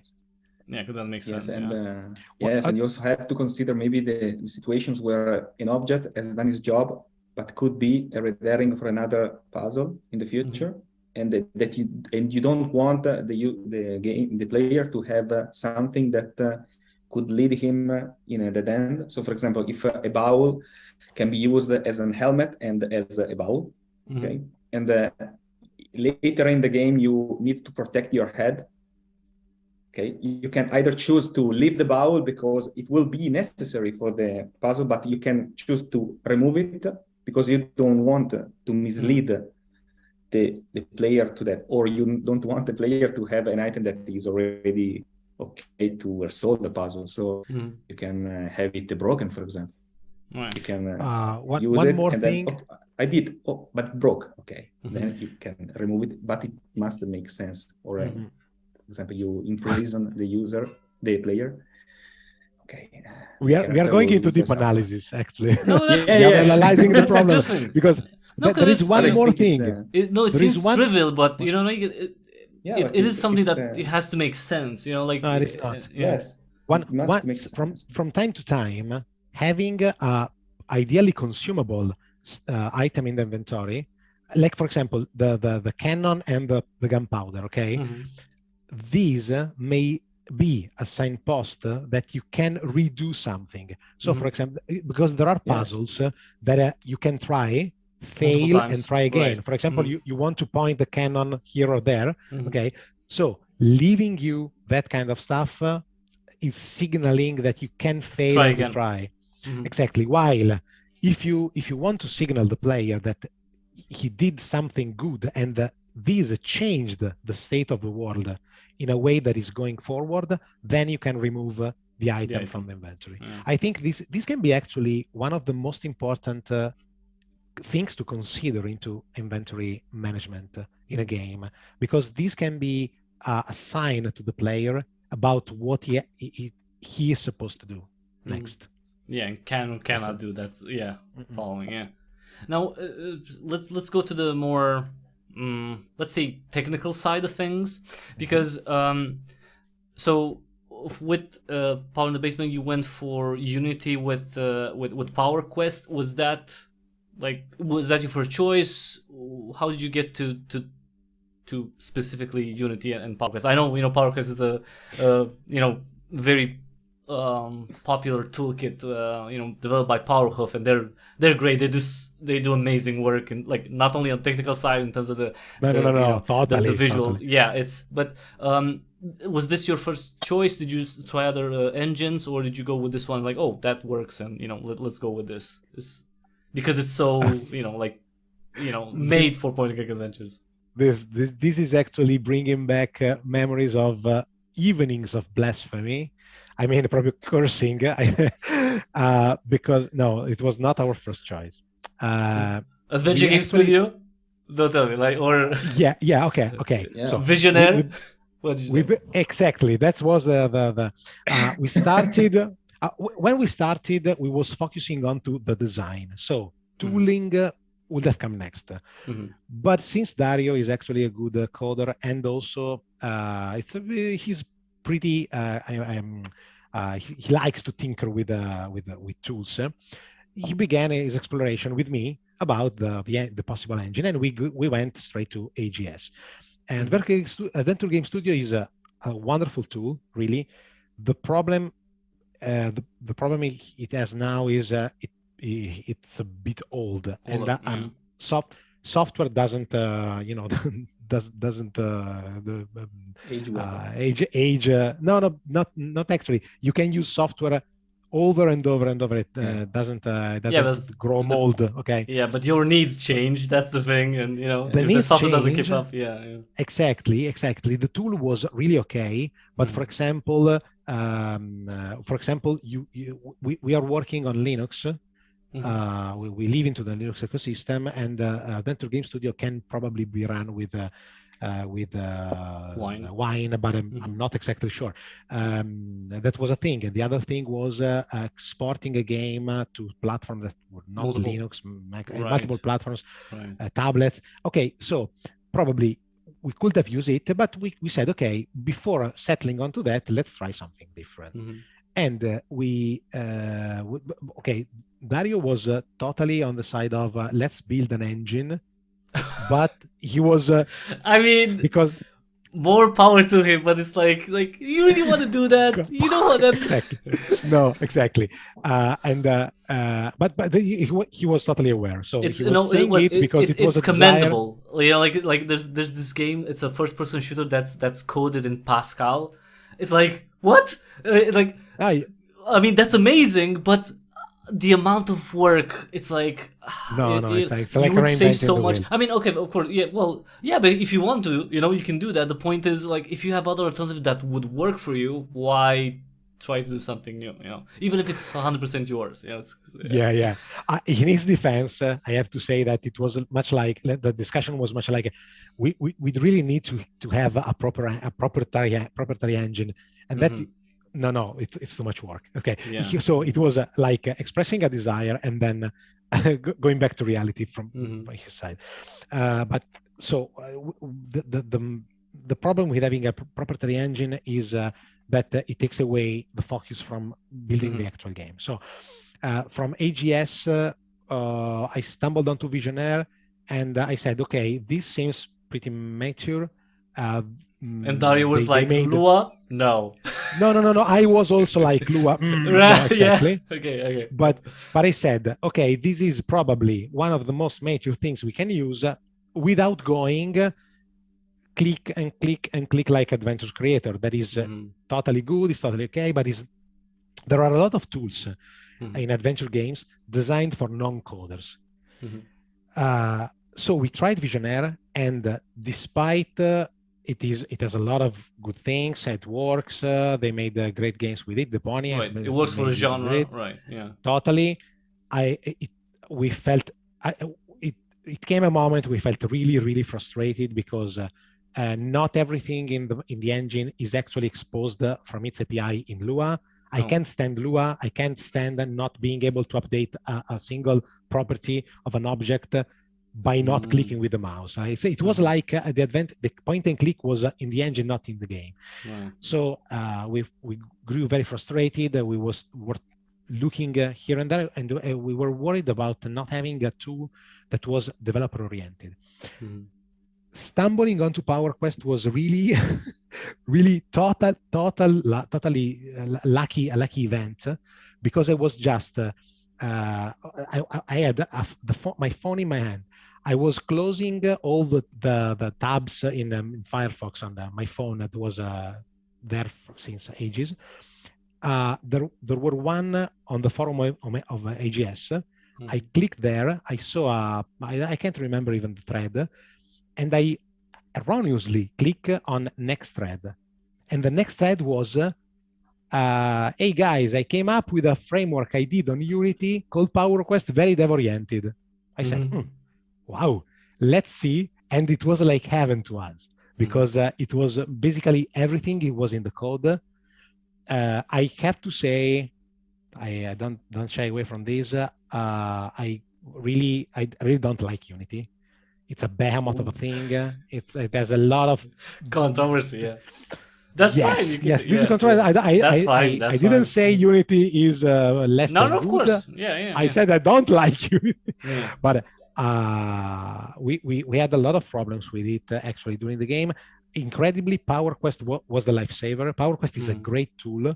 It is clear that it's made by a guy that does games with it. Right. And this is I think what misses from Visionaire. Visionaire is a good tool. is a tool that deserves all the money you can spend on it, but it's clear that who makes the engine makes the engine, who makes the games makes the games, and they Right. usually don't talk. They're not the same person, right? Yes, Yeah. yes. That's different kind of problems. They don't talk much each Yeah, other. what they I don't know. prioritize. Yeah. Yeah. So basically, it was sheer luck. And when we get to PowerQuest, we actually was able to, we worked with AGS and Visionaire for 6 months or so, getting nowhere, basically. From when we stumbled onto PowerQuest was February 2020. In July 2021. In July 2022, the game was on itch, from design to realization. And PowerQuest was a breeze, totally a breeze. We are thinking about shifting away from Unity. There is one possible candidate. There is a funny named framework called Popuchiu. That is a really, really strange name, done by a guy from Colombia. I'm talking to him, and I'm actually contributing some code to it. It's based on Godot. Godot, I don't know. There is.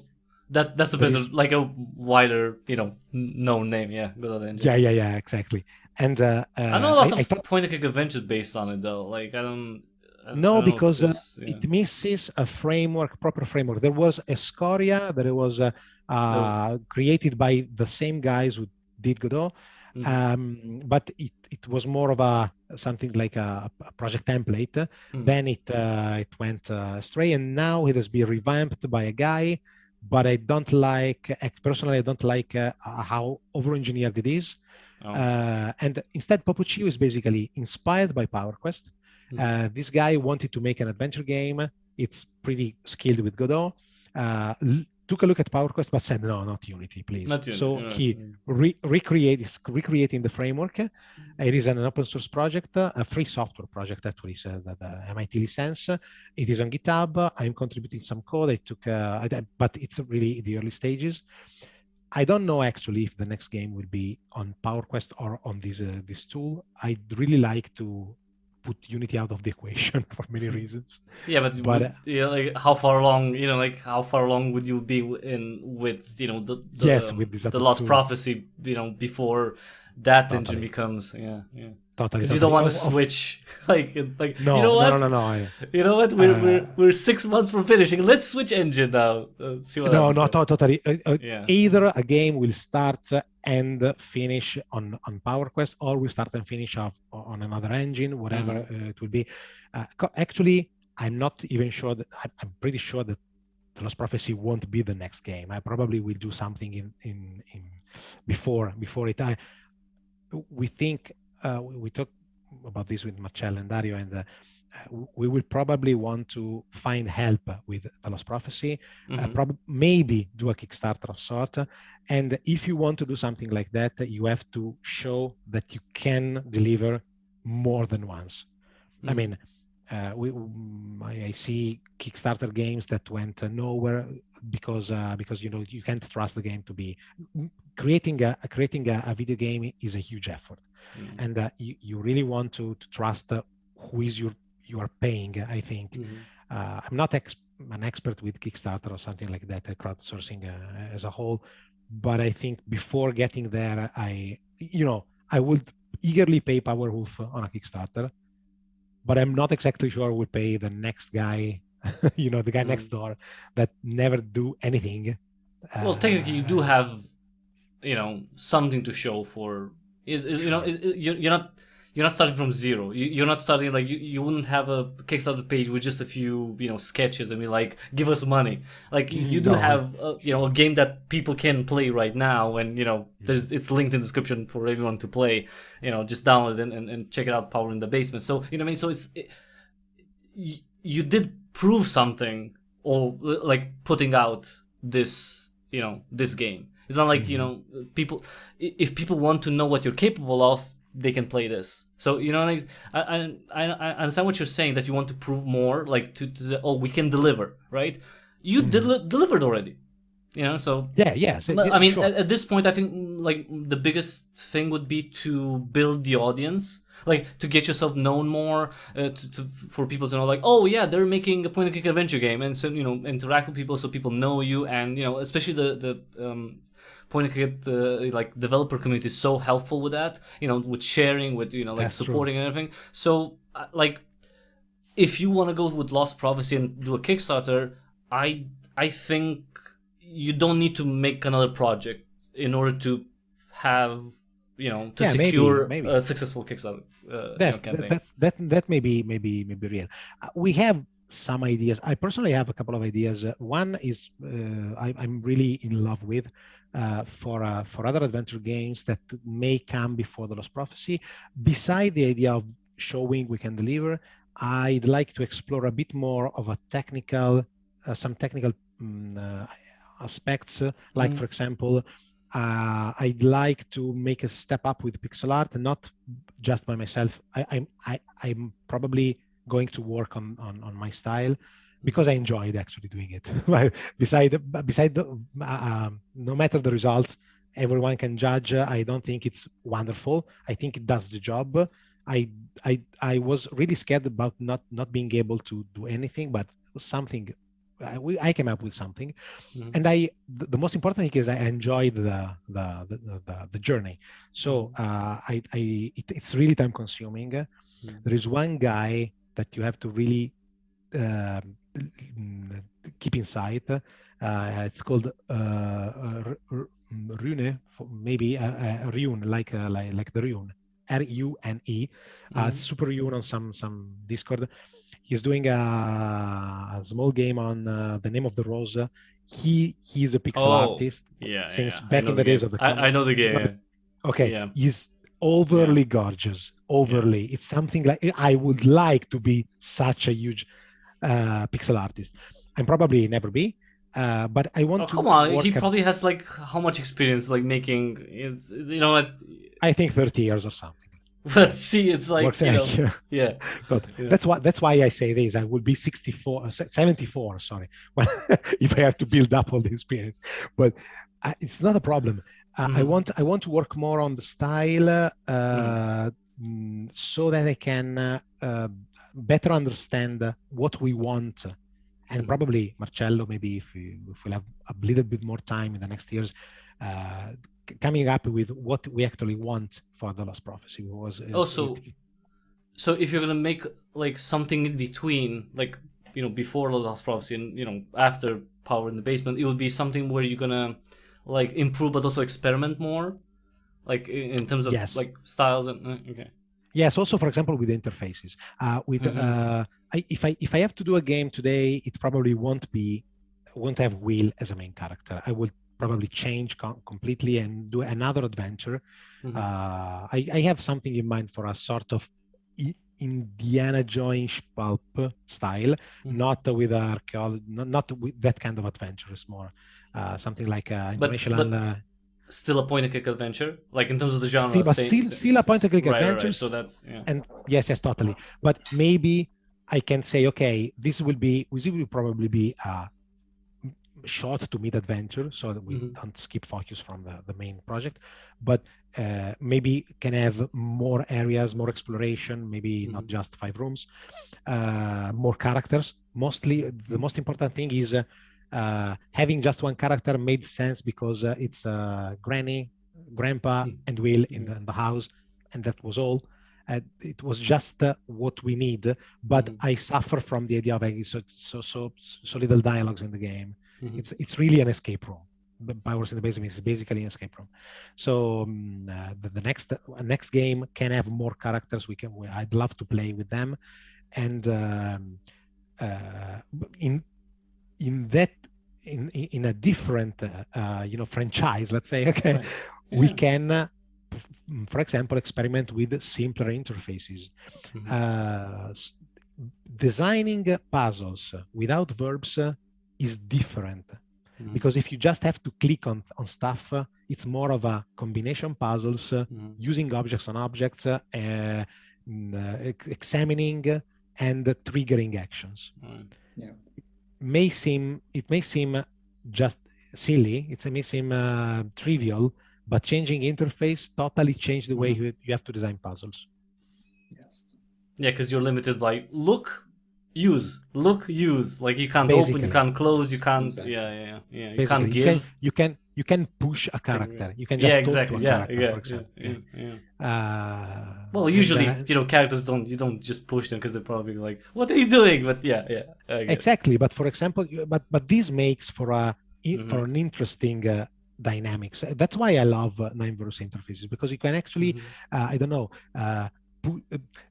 there are puzzles where it's just doing the right action, not in the right moment, because the time is, good adventure games to me is time invariable.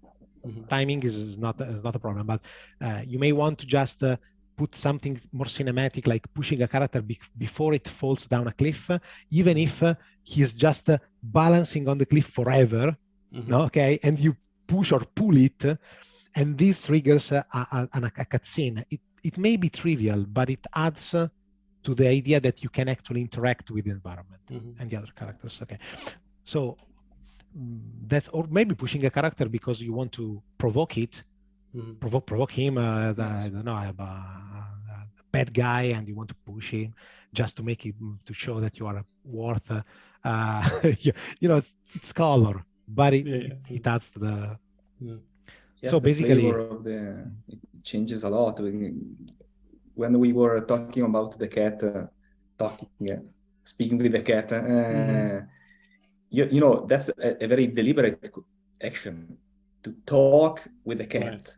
It's not just like clicking the cat.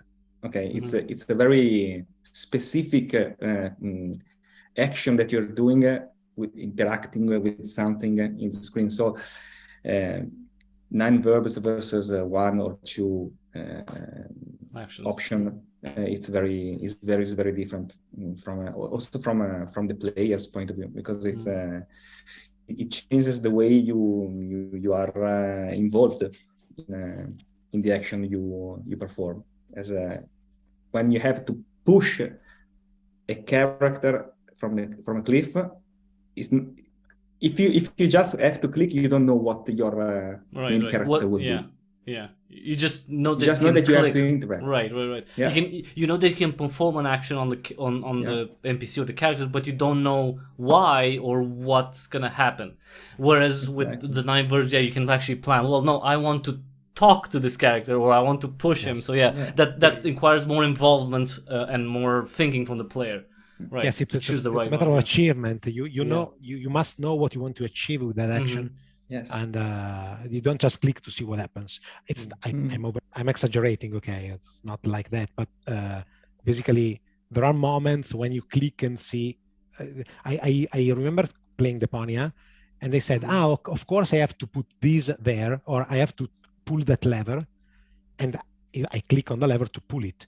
But there have been I can remember at least one occasion when I said, okay, there is something there, let's click and see what the character will do.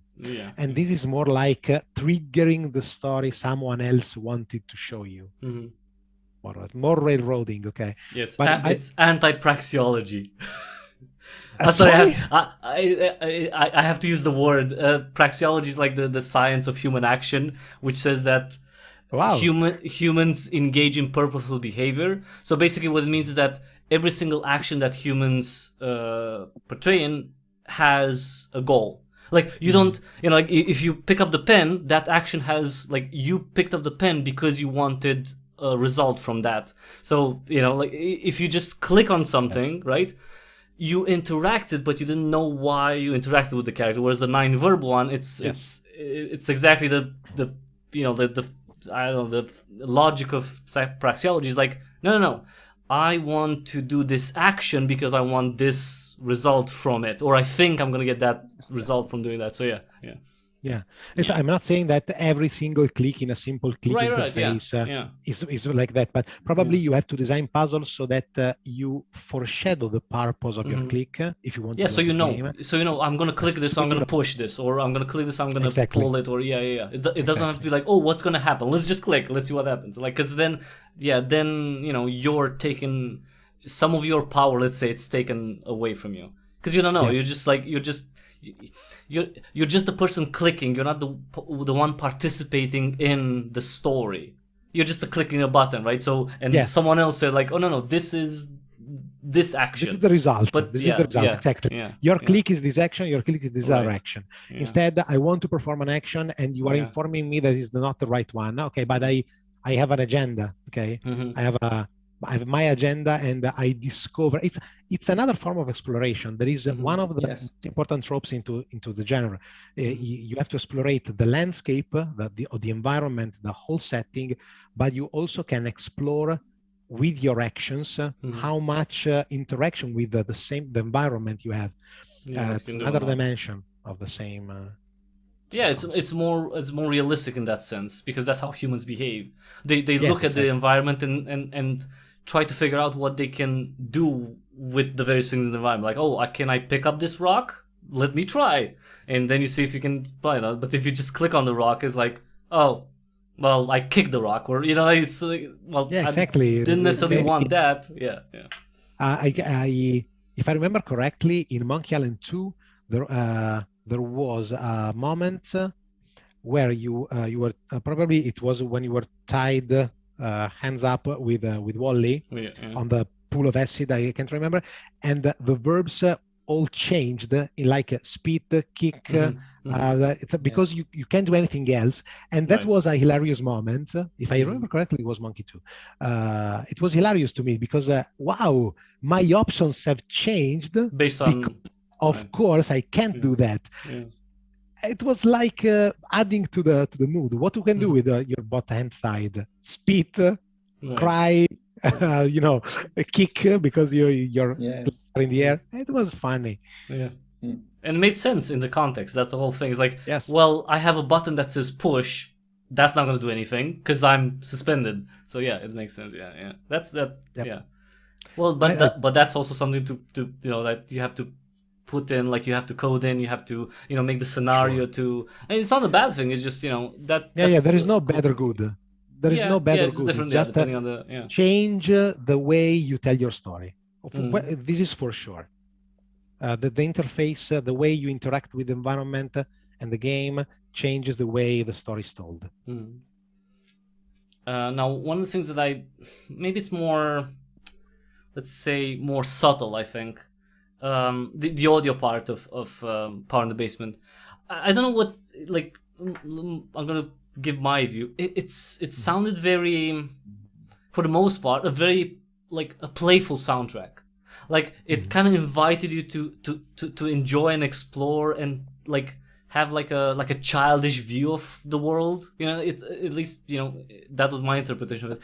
It wasn't necessarily like dramatic or anything like too pressuring. Nothing that kind of increased like tension. It was just more like, hey, see what you can do. Just have fun. Even like in the basement, we came up with that kind of Harry Potterish flavor, like like curiosity, like discover, go look at things. It's like it was so. It was that like something that you wanted to like experiment with and maybe carry on future projects because audio is such an important. But again, it's a subtle thing. It's hard to nail subtle. Because sometimes it's too much, or sometimes it's like in your face, well, in your ears, technically. Like when there's, an action sequence, the music is gonna be more, the tempo is gonna be faster and whatever. So that, it makes sense. But I think it's more difficult to make something that's subtle than anything else. Because the soundtrack is like, of course, the audio. Okay, the soundtrack was basically a choice. This childish, this light-hearted music was something we wanted because the game is actually light-hearted. I mean, even if we had actually a specific feedback, not on music, but on a possible missketch between the title and the presentation of the game and the content from Rebecca Campbell, one of the main English translation reviser revisor. She told us she played the whole game through. She's been wonderful.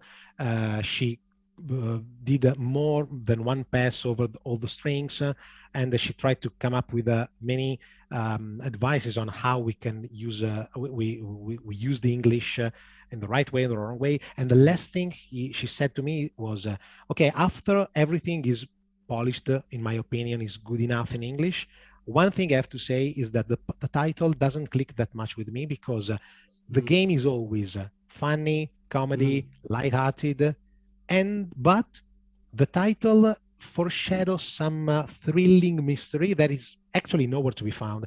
We came up with this because Will was scared to go down into the basement, but we didn't stress this enough in the game, actually. But we said, okay, it makes sense because of the power is the electrical power, so there is some kind of that kind of pun.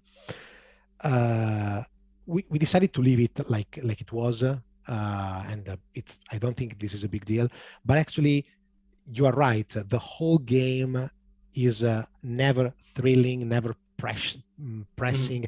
The only thing that changed. It is kind of thrilling, but not in the like tension type of way. Yeah, It's like just have fun. Like it doesn't put pressure on you. Like, no, just enjoy yourself. It's not like, be happy. Exactly. Try stuff out. Yeah. Find the freaking mouse. Yeah, exactly. But there is a couple of things we will surely do in the next installments. We will experiment more with dramatic changes in the music to underline specific moments in the game. One thing that we did is actually when you start the generator in the end of the game and the music changed to that kind of 80s right, holding out for a hero, okay. Yeah, it's inspiring and very like powerful, Exactly. like Eye of the Tiger type of thing. Yeah. Exactly. This was really a fun service from us to the guys of our age, that because Holding Out for a Hero by Bonnie Tyler was everywhere in the scenes of action movies in the last climax scene. Okay, so we said, okay, let's do something that is, of course, I'm not plagiarism, but recalling that was reminiscent of that, and it is the only musical underlining of the scene changing. One thing we want to do more with that, and actually one thing we'd like to experiment with, but it's really difficult. I mean, it's overly complex and overly expensive, more than graphics, is having dynamic music like iMuse. The problem is iMuse is basically is based on triggers onto the scene, like Guybrush going deeper and deeper into the swamps in Monkey Island 2. Basically, you have the, areas in the scene, and when Guybrush progresses through the swamp, more instruments come in the arrangement, and the music becomes heavier and heavier on the thriller side. How this is done is basically having a crap ton of musical phrases. Really, I mean, there was one guy working in one of the composer working in Lucas back then, that worked 1 full year, full time, just to create variations of every single measure, half a measure actually, so that no matter where in the score you were, you can kick in one more instrument on, or go out on another theme with a transition measure. Better yet, a transition half measure. This is creating a lot of arrangements, and this is really, maybe with I'm not joking, maybe in 20 years now, artificial intelligence can arrange a game on the fly, okay, with a neural network trained for that.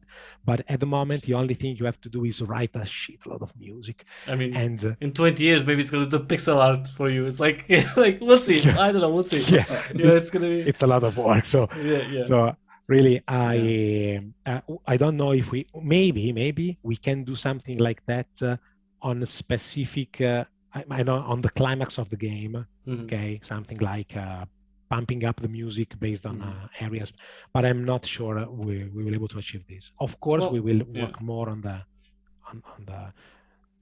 Did you enjoy the music? Do you think it fits the game? No, I think it works really well. I think I would go more like, okay, I don't know how.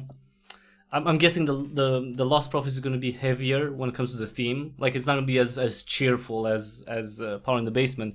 But with Power in the Basement, it's just, I would just go all that. I would be like, let's do kind of like music inspired by ballads of the 80s, or like or pop, like or like, maybe not necessarily, but maybe why not pop, or like disco or something that triggers like memories from olden days, but works really well. And but again, it depends on the the theme of the game and how heavy it is and how serious you want a scene to be.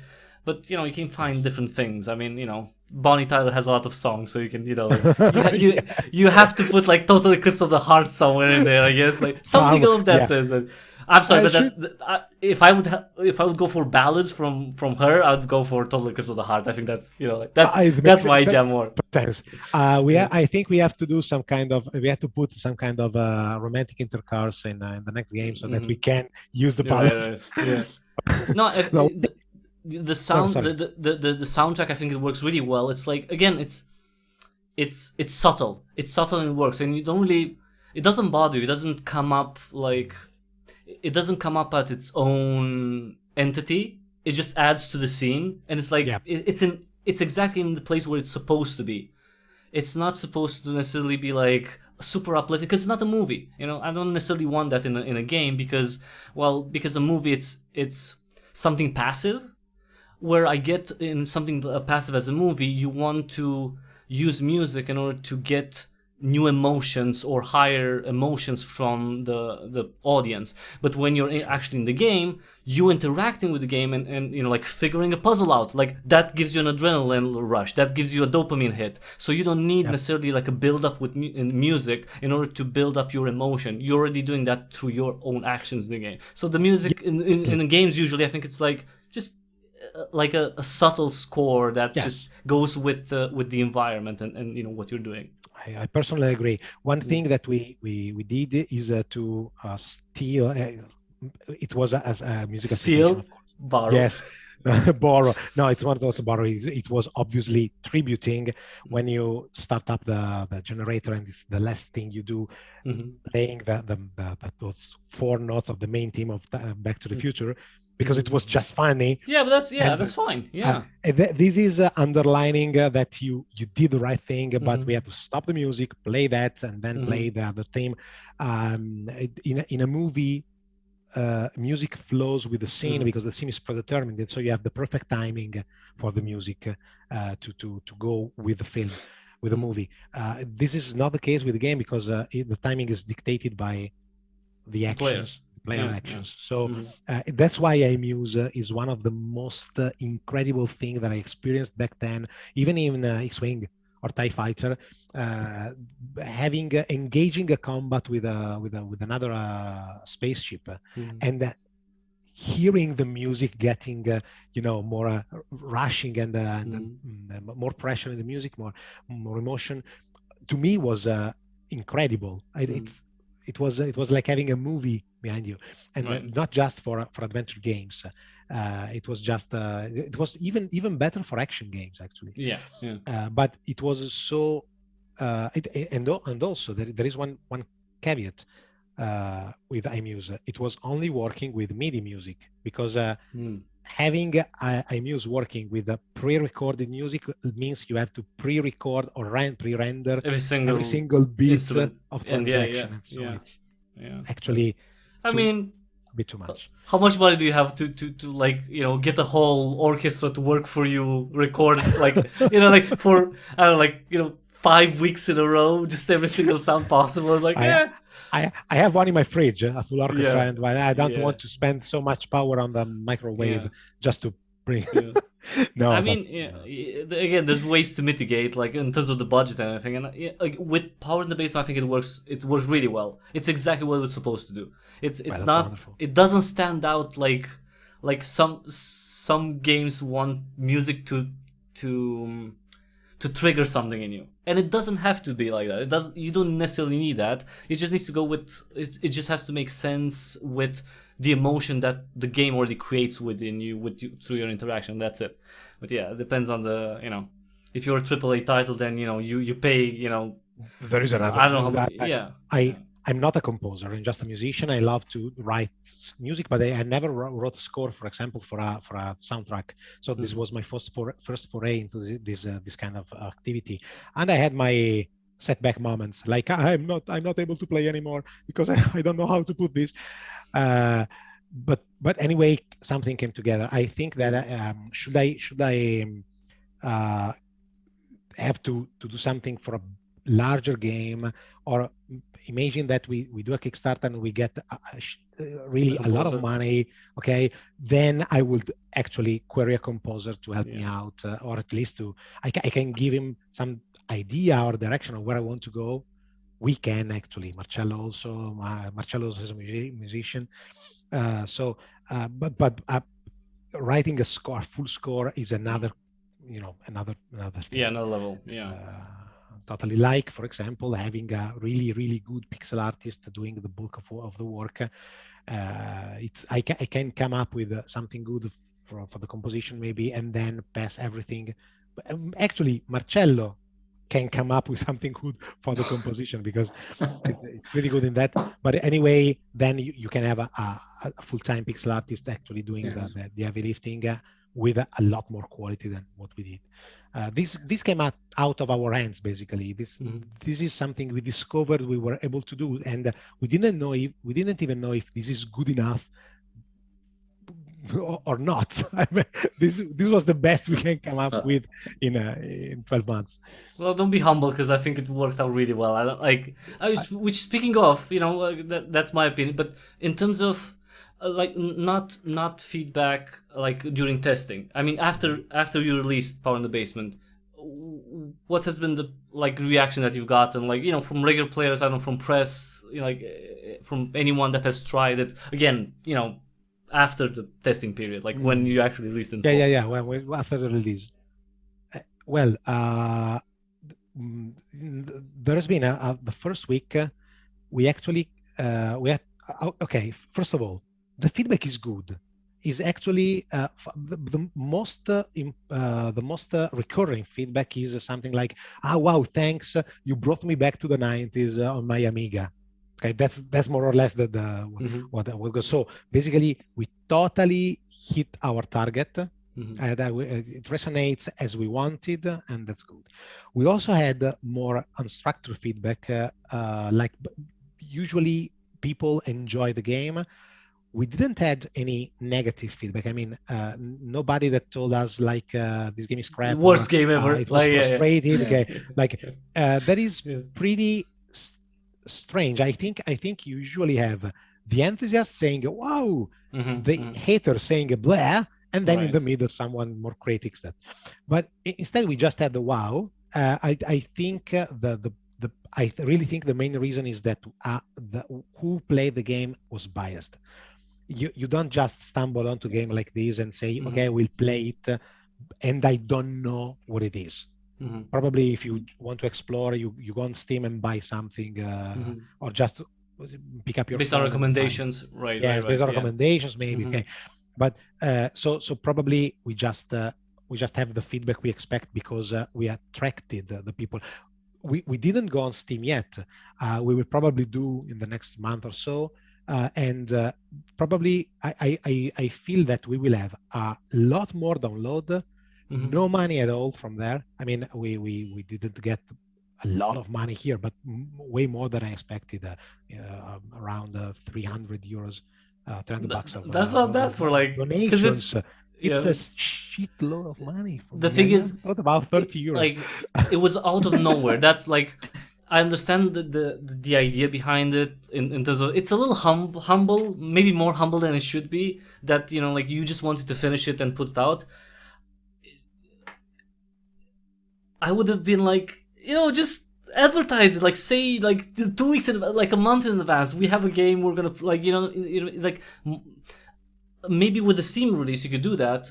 Do a little bit of marketing, right, to hit more people again, especially with the point and click indie game community. They're so supportive. I'm sure they would, Sure, share with sure. every They single are. person that They they totally and their are. followers. So, like, even if you're not looking for necessarily like a huge amounts of money from releasing a Power in the Basement on Steam, the numbers, the more people see you there and play your game, right?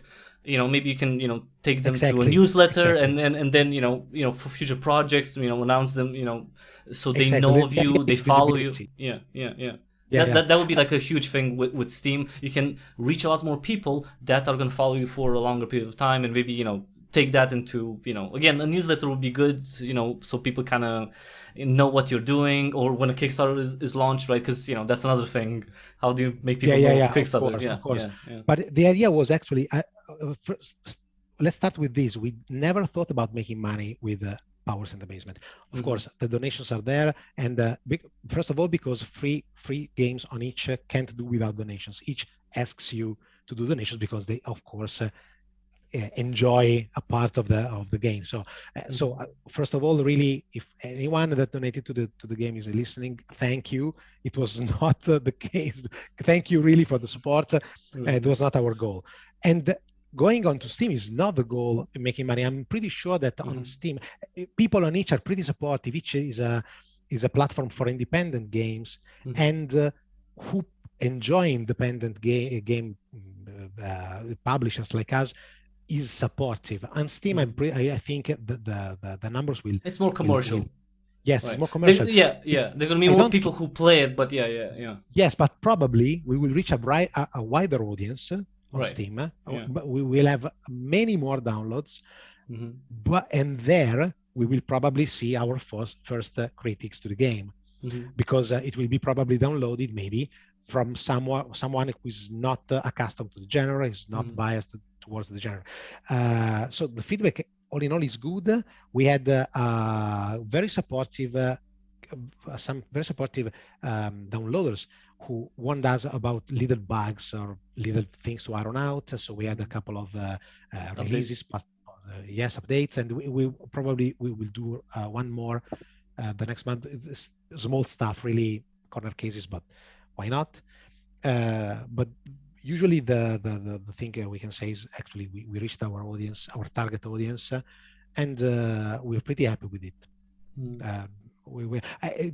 The first days, you have to know that Dario is usually very negative on that. Who do you want will play our game? It's not that much of a game.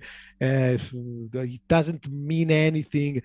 And I'm actually that could be like a psychological way of him. Maybe it's just like saying the worst and then always be surprised. You can that you have two way of exceeding the expectations. You can do good work or lowering the expectations.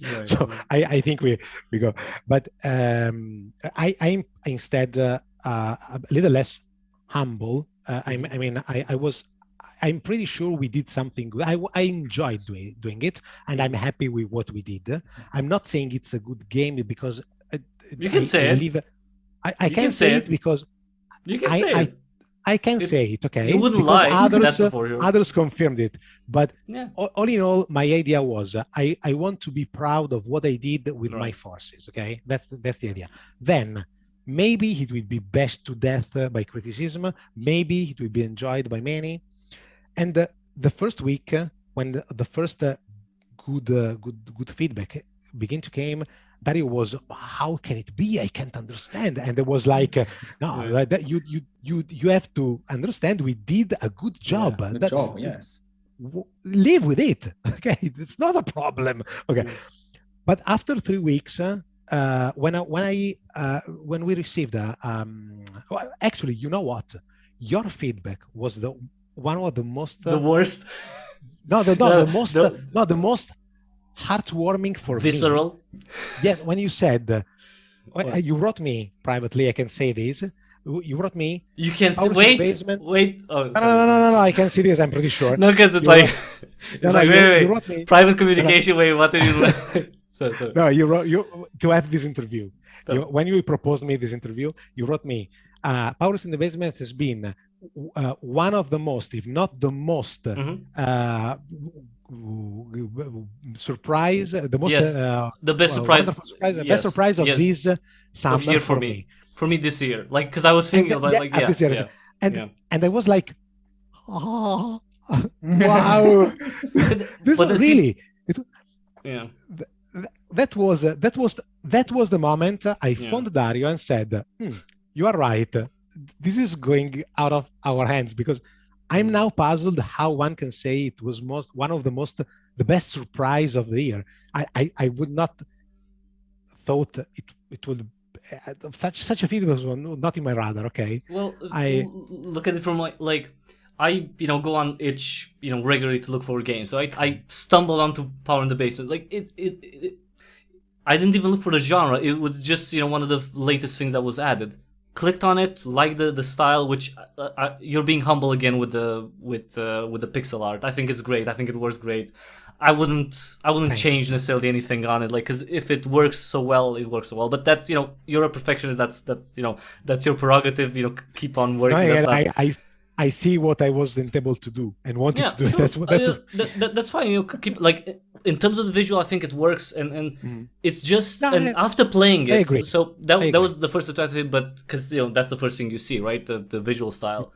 After playing it, you see how much dedication and work has gone into it, and to I don't know other people, but literally for me was just discovering a gem, just walking down like I don't know swamp, since we were talking about swamps earlier, right? Yeah. Walking on a swamp and seeing with the corner of my eye like something shiny, and I pick it up and it's a pearl. Valuable. Like okay. I'm the how often do you find a pearl?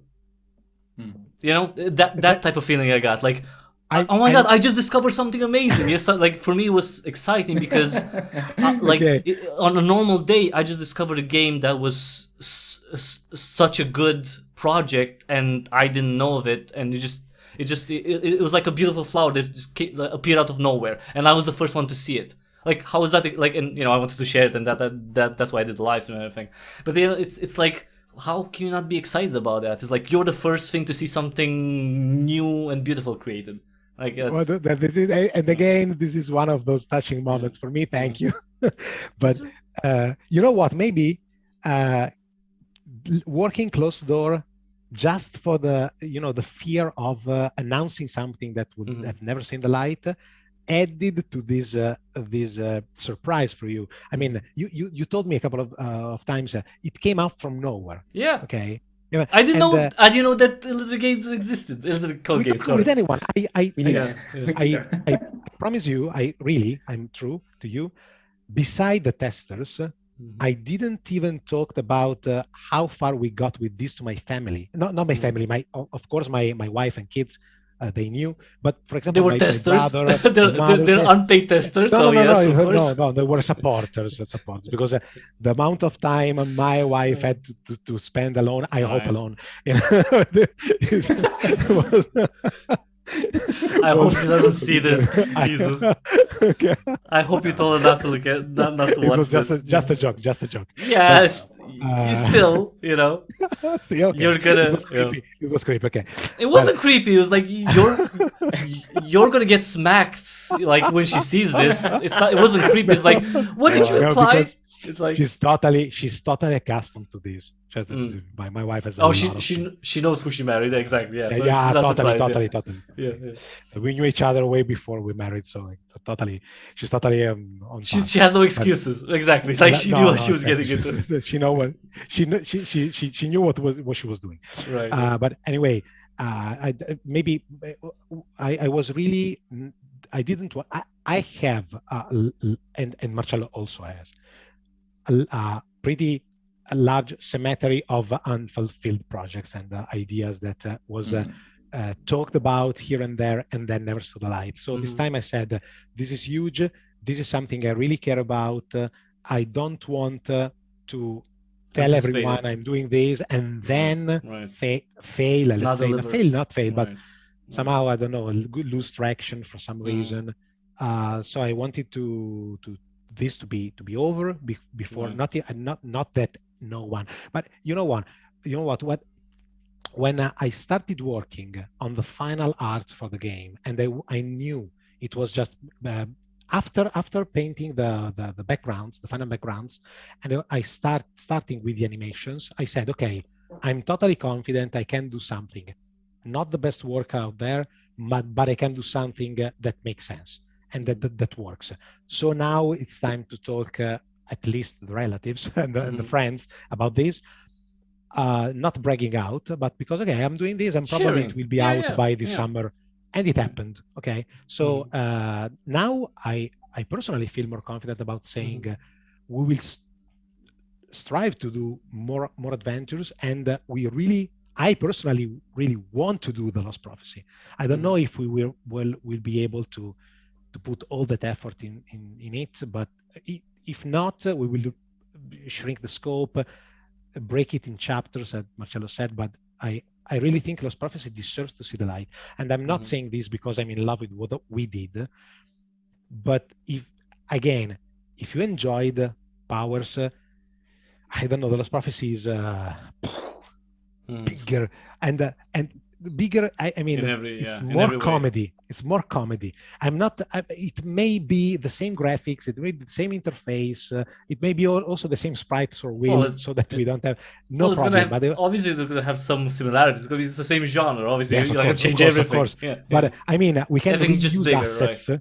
But I think, Marcello, I think we really want to tell that story and to see those characters come to life, because I'm saying it as a spectator, because so much of that for me came from Marcello and Dario. So much ideas, so much fun, and maybe we had the same impression because we working as a trio. Okay, there has been moments in which someone was listening and the other two was talking about good ideas, but listening and taking so much fun hearing Dario and Marcello coming up with ideas, with silly stuff, stupid. I want to disclose one thing, just one thing. There will be a origami master, okay, in the game, and both of his hands will be hooks, like pirates, because he cut his fingers with the paper, okay. And this was just Dario telling, we will have this origami master that we will teach you this technique, and then you said, imagine if he had no, it's just easy. Poor guy. Imagine if you come to know him and he has two hooks, and he totally can do origami with the hooks. And Marcello said, yeah. And when you ask him about the hooks, he said he cut the paper aside cuts. Paper cuts. It's such a silly, stupid thing that is just lighthearted, and that's work. It can fold anything with the hooks. It's not a handicap. It's just stupid, and it is full of stuff like that. Terrible characters with incredible stories to tell, and maybe his family, maybe Will's family. Like, where Will's his parents? They're abandoning his child, their child. This will remain a secret. I think during the Lost Prophecy. Just because I don't know, he came up with this. It was grandma and Will's father in the room in Powers in the Basement. Yes, initially, but then Marcello depicted. It was Marcello just quickly depicting a man with a white beard and said, okay, it's grandpa. Who cares? It's not a big deal. And so we basically wrote Will's parents out of the equation for some reason, and I don't know, maybe in the Lost Prophecy we will see them in the house. Why not? So sorry, go ahead. Sorry. No. I was thinking that probably during the development of Powers in the Basement, we also brainstormed where the parents were, and maybe also some ideas were came out, yes. really stupid. Like once I said that, that the hamster was the father. Oh no, this was. I mean, yes, but you was not even drunk. No. I mean, it's magic. It's a magical world. Maybe he was transformed into a, No, yeah, maybe. Obviously. See Yeah. see that's the whole thing. They were they were in the house the whole time. The father was the hamster, the mother is the cat. Maybe. What? Who That's knows? like Yeah. like Who knows? and he doesn't know it because like I don't know, something, they got cursed and they just disappeared, and the grandmother and grandfather told them that, oh, they went away to do some great adventure, and they were in the house the whole time. Wonderful. And, This he is the didn't good know. idea for the third wheel adventure. Thank you. Yeah, why not? After the Lost Prophecy, we'll have something like I mean, the Parent Rescue.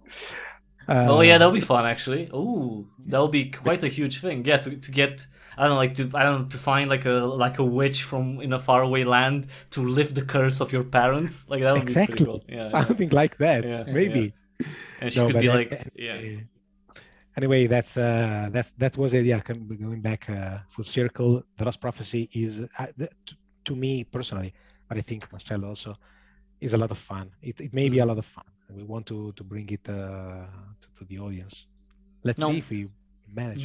Before that, so the very next thing you're planning is this an update and a Steam release for Power in the Basement. Is that like the next big thing? Yes, it's not exactly big. It's just me not being lazy and Well, it is sign big off the because it's paperwork. it's a Steam release. Of course it is. Yeah, no, but big in terms of effort. I mean, I can, Right. I Oh, can, okay. I plan to do it in September. Then vacation came, and my spinning wheel. And then ground Return halt to because- Monkey Island came, course. and then there are like 4 Yes, Monkey- adventure games coming I in the think- first 2 weeks of October. So I maybe. I think Monkey Island will wait up to for me after if I can dodge the spoilers. No, but I think I will play it. Also because I'm testing a really nice game from Guga, another Italian guy. Yeah, yes, the you know the him. the Yeah, art what's the oh my god, what's the author the Werewolf. no, I know, but the game, it's the the game, Art of the- Flabbington, the Testament of Art of the Flabbington, something like Testament of that. Art of Yeah, Flabbington. yeah. I I played personally- the Game Jam version. Yeah, because that's Exactly, how it started. exactly. He extended the whole game. Yeah. It's a wonderful work. I'm playing the beta. Yeah. Mhm. And me and Guga became good friends Yeah. starting from the Discord, the Powerhoof Discord. I saw it. He was Italian too, so I said, "Oh, why not And writing he him?" probably likes metal based on the creepy things that he puts in his games. Like that's- also, Of yes, course, also, of course, he likes metal. Like yes, the he games does, that he like does. the games that he made, I definitely recommend everyone go on Untitled and just search for Goo games, and they're so metal. Let's just say that the games are so like he's a metal fan just based on the totally. stuff that he puts in the games that Totally, he, yeah. totally. In fact, I think Duty First is based on exactly on there is a metalhead as a main character. Yes. Yeah, it's such a- Well, anyway, I'm playing that in my spare time. I'm sorry, Guga, I'm late, but I tonight I will do. And no, well, the next big things. We actually have to still together under vacation. Me, Marcello, and Dario to talk about that. I took some time with Dario in late August to discuss. We are studying Godot, and I'm trying to contribute to this other engine because maybe in the meantime we can have something working as a PowerQuest with Godot, and it will be relieving to us for many reasons. But it's not a big deal. Of course, I think we will do something more with PowerQuest in the meantime. We have a couple of ideas for a couple of adventures. One is more mature than the other one, but I still didn't took the time to talk to Marcello and Dario about this, and it was the pulp stuff that I was talking about. Of course, there will be the Steam publishing of Powers in the Basement. I have to take the time also to create. Maybe Marcello will help. I don't know. Video teaser for the game. I have the storyboard. This is the storyboard.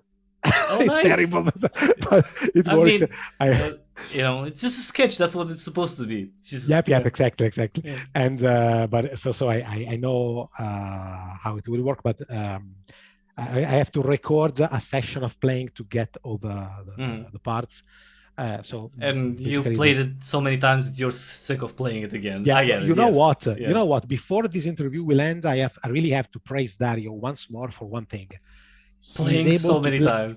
playing so many times. He is perfect for quality assurance, probably because of his paranoid personality. Like, we are releasing something with problems, we can't.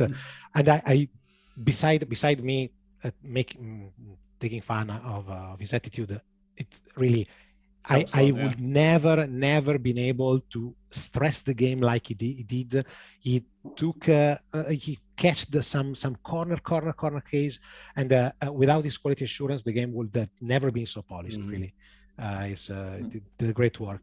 And well, maybe, I don't know. I think probably we in the late fall we will start with another adventure, talking about another adventure, probably. I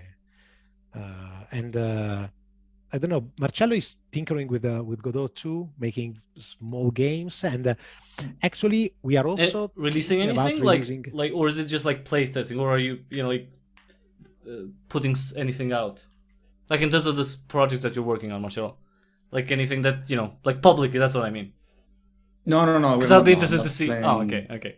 Yeah, I'm just trying to stress the engine, working on some pixel art on one side, and trying to understand the engine on the other side. Right now, the last thing I did was like a space shooter in a Game Boy style, just with 4 colors in that kind of very minimalistic. That's fun. Way of. It was nice. It was just a proof of concept that this was nice. Yes. I mean, it's really it's a really interesting engine. I'm actually pushing Marcello to release it, by the way, because just a bit of a bit of level design, and you can just do a little freebie that is worth a lot of. It is a lot of fun to me. I tried it. And well, Paolo is the one that should like stop me, because well, I didn't have too much time during the summer because of the family, but. Each time I work on this little proof of concept, I started thinking about something else. For example, now I'm thinking about random generated levels instead of simply design. So it's a never-ending thinking. That's why. That's quite a never. But like if you get a good algorithm in, like you can have, why not release that? You could be like 100 level, like 1,000, like billion, well, infinite levels if you want to go, right? You can make some leaderboards, and then more people know of you. Maybe you can get in touch with more people who work with Godot, and why not? Because that's like it's networking. How people gonna see that you're making it, and then maybe get in touch like that. Anything like both of you, anything that you're like in. I know you're probably not playing a lot these days, but anything that you're looking forward to in terms of other in addition to any genre, it doesn't matter. Like anything that that's coming, it could be 2 months away or 1 year away that you're looking forward to. And if you'd have the time, if you could stop time to play. If I had all the time, you just stop time. Yeah, let's assume this power like that. Yeah. Personally, speaking for myself, I am looking forward for Blood Nova. From the 8th, Void. Right? Yeah, I think it's the 8th. Yes. October. Yes, I think it's coming. Yep, I have 8th October. Yeah, on October. There's so many games coming out in October. It's like this one, Blood Nova, the Witch Doctor of the Plague Doctor of Vipra. Also. Yes. Yes. There's so many games that come, like so many adventure games that are coming out. Lucid Dreaming, which is by Lucid Dreaming. I met the author of Lucid Dreaming on Visionaire forum. We engaged in a conversation, and Tom, he's so friendly, right? Yeah. It's totally friendly. It was really fun. One of the things I didn't know that lucid dreaming was such a big thing back then. It was just one like me that was doing his own game, and I said, wow, the art is really good, it's wonderful. And then I discovered that Guga and Tom are friends, and the voice in Arthur Flemington for the main character and the ghost is Tom. Really? Oh, I didn't know that. Yes, it's Tom dubbing. Yes, and so basically, the lucid dreaming. I'm yes. If I have all the time in the world, lucid dreaming, Cosmic Void. Sorry, Blood Nova. Yeah. I didn't know the Witch Doctor was about to be launched. Yeah, I think it's I'm really the interested 12th. in that. I think Blood Nova, the 8th, I think it's Plague Doctor. It's not Witch Doctor. My mistake. Plague Doctor Whipra, it's on the 12th. 18th is Lucid Dreaming. Yeah. So many adventure games. Yes, and Monkey Island, the Return to Monkey Island, of course. Totally. I actually have to say that beside what is coming out, if I had all the time in the world, I want to go back playing something I missed, because I bought a lot of adventure games I didn't play. For example, Whisper of a Machine. Sorry, Whisper of a Machine. I think it's my cup of tea, and I want to play it. And maybe something more from Wedge Jedi. I love their art, of course, and I love their ability, the storyteller abilities. They're pretty good in creating good stories, engaging storylines and good characters.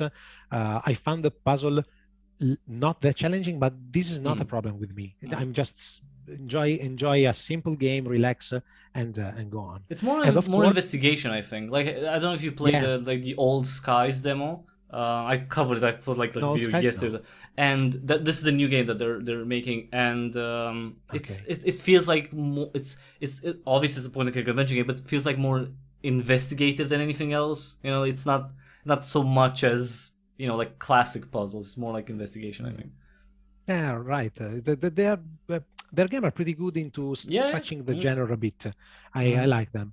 And then I will probably take the time to play some strategic and city builders, Civilization 6, theme park creator, something like that. I want to I'd really like to try Planet Coaster, but I don't have the time. Yeah, that's a time pit. Like, if you're gonna play Planet Coaster, you're gonna sink into 100 hours. People will be like, where is he? It's like, well, he's lost. You need 3 lives only for that. Yes.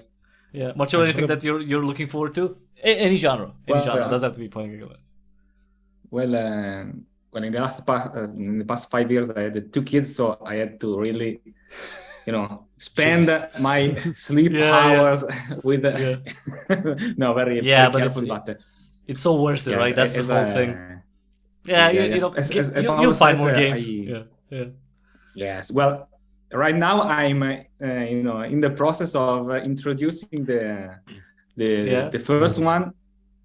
Yes, the other one in games in general. So I'm trying to get back to in a more guilt-free state of mind and playing. And but anyway, I have, as Paolo said, I have a huge backlog of things I started, but I've never finished. I eventually developed the idea that it was better to just taste a game, play like 2 hours, 3 hours, see how it goes, and then jump to something else, because when you don't have time to finish the game, it's better to taste something of everything. I would really like to finish Pillars of Eternity, because it's like the first one, a piece of history. Yeah, the first one. And right now the older one is my first son is very interested in it, so we are playing together. I try to tell him the story and involve him.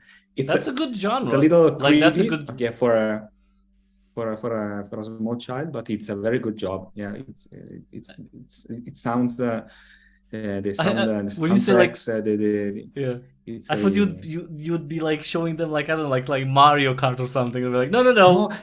Like isometric RPGs, we're going hardcore. When he turns 6, I'm gonna put like Planescape Torment for him. It's fine. Exactly. Yeah.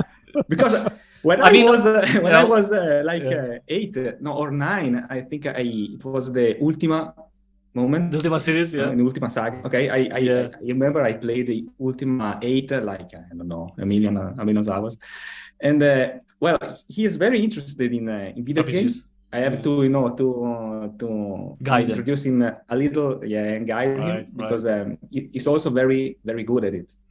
So I must be careful. Don't let him play too much Roblox, Minecraft, and Fortnite. Just push him to the He's very I want to play like more. Yeah, he's more into platforms like Ratchet and Clank, that sort of genre. and he's very, very, very, very good. So it's I don't want to to feed him too much with this kind of stuff because I want he will lose the ability to run. Right. And play with legs.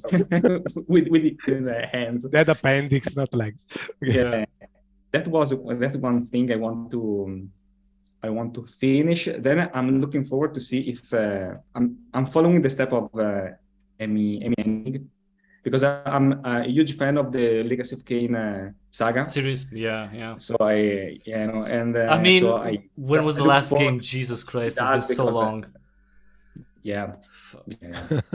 I still remember I Soul really- Reaver. It's like, oh my god, playing the first time. It was such a... Anyway, that's 99 or something. It was crazy, or 98. Yes. Yeah. And I remember that some years ago, I used to go through the cinematic of the free games, the free Soul Reavers, just to enjoy the story, because it was so good. So I'm trying to, to follow what she is doing, to see if something came out. Hopefully, comes out I mean, that I really enjoy.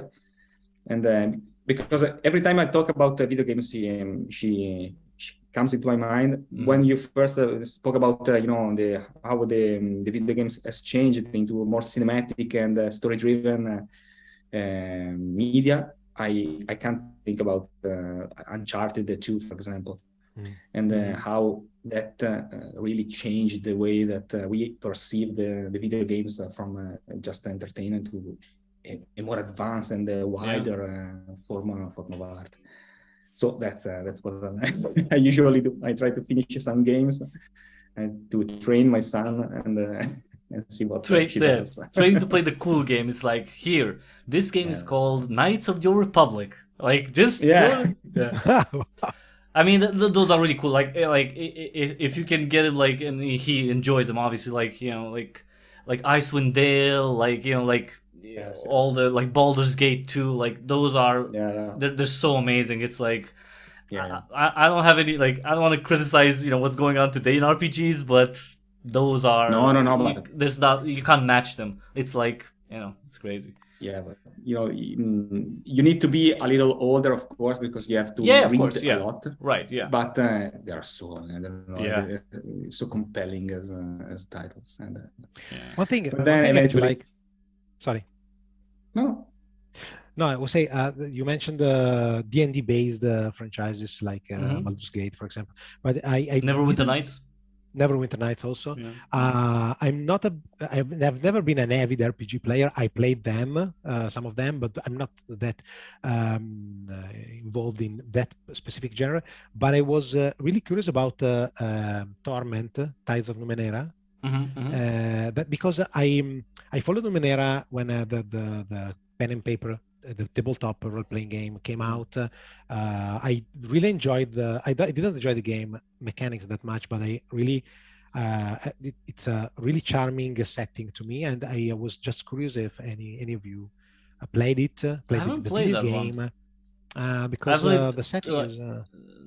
I didn't play the last one, like Tides of Numenera. I haven't played that one. No, I haven't really played lots of RPG. I'm playing a lot of point-and-click adventure games, apparently. Like that and puzzle games and like platformers. A lot of those. It's crazy. Yeah, I like the same. I mostly play slow-paced games, and that's why I told City Builders or Planet Coaster. Oh, you know what? Like, if you mention city, like Lakeside, it's coming out, I think, in early access next week, I think, and hopefully I'm also going to do an interview with the developer. It's 2D, so like you could say. So the perspective, it's limiting in that regard. But that's a very interesting thing for me, because I've enjoyed like the old, like the Impressions games, though, like the Zeus, Caesar 3, Pharaoh, all those. Like, but this one's all 2D, like the pixel art. I mean, it's. Your mind's gonna explode from the beauty of it, and it looks like it's gonna be such an interesting in terms of the mechanics, because you have such a limited space because of the 2D perspective. Everything has to be in that 2D space, and you have like several levels to construct buildings, and you can progress and make a huge, it's gonna be like various disasters, and you can win in different ways and so on. So it's but the visual style is it's incredible. So that's coming, I think, next week. Lakeside, Yeah. it's yeah. I am taking a look at the Steam page and I like what I see. It's it's amazing. Now, for people who are interested in it, by the way, Ian Vavra, who I think, do you know him? He's also a point and click developer. He said, "Congrats on the game; it was a lot of fun." Ian, I really hope he's gonna finish like one of his bigger projects, because he's really doing amazing work. You just search my channel and you can see his stuff covered. When can people find you, and what are the best avenues to get in touch with you if people want to see what you're coming up with, just stay up to date with your progress, with anything, Well, with Power in the actually, Basement, with other projects. Well, I would really say, if you want to get in touch with us, we are really easy to contact. Come join our Discord. Write us privately on Discord. It's not a problem. We prefer direct contact. Of course, we have a Twitter account. There is each. We post something on there, but basically, being fathers and professionals and whatever, we are not a real software house at the moment. So we in the limited time, we may miss some. The attention span is what it is, and if you're working on something, we probably may miss fostering communication over Twitter or something like that. So Discord is, of course, the most reliable way to get in touch. Or if you want, you can write to the mail. You can find the mail address info@illiteratecode.games on each. Or whatever you want, and we will reply every single mail, because we get one every. Do you have the? I mean, do you have a newsletter? We don't have a newsletter, actually. We don't have a newsletter, but this is a good idea. One thing we may want to do, actually, before the end of this year is having an actual web page, not because it really, now our domain points to each. We'd like to have a web page only to present all the channels. Maybe have a newsletter, actually, now that we think of it, and also link all the places you can find our games. That today is just itch, but they will grow, of course. Are you gonna so in addition to Steam, are you thinking of taking it to taking Power in the Basement to maybe Game Jolt or anything, any other platforms? I don't know Game Jolt that much. Dario stumbled onto it and said, why not Game Jolt? I don't have an opinion on that, but why not? If you think that, if you all think that it's valuable, why not?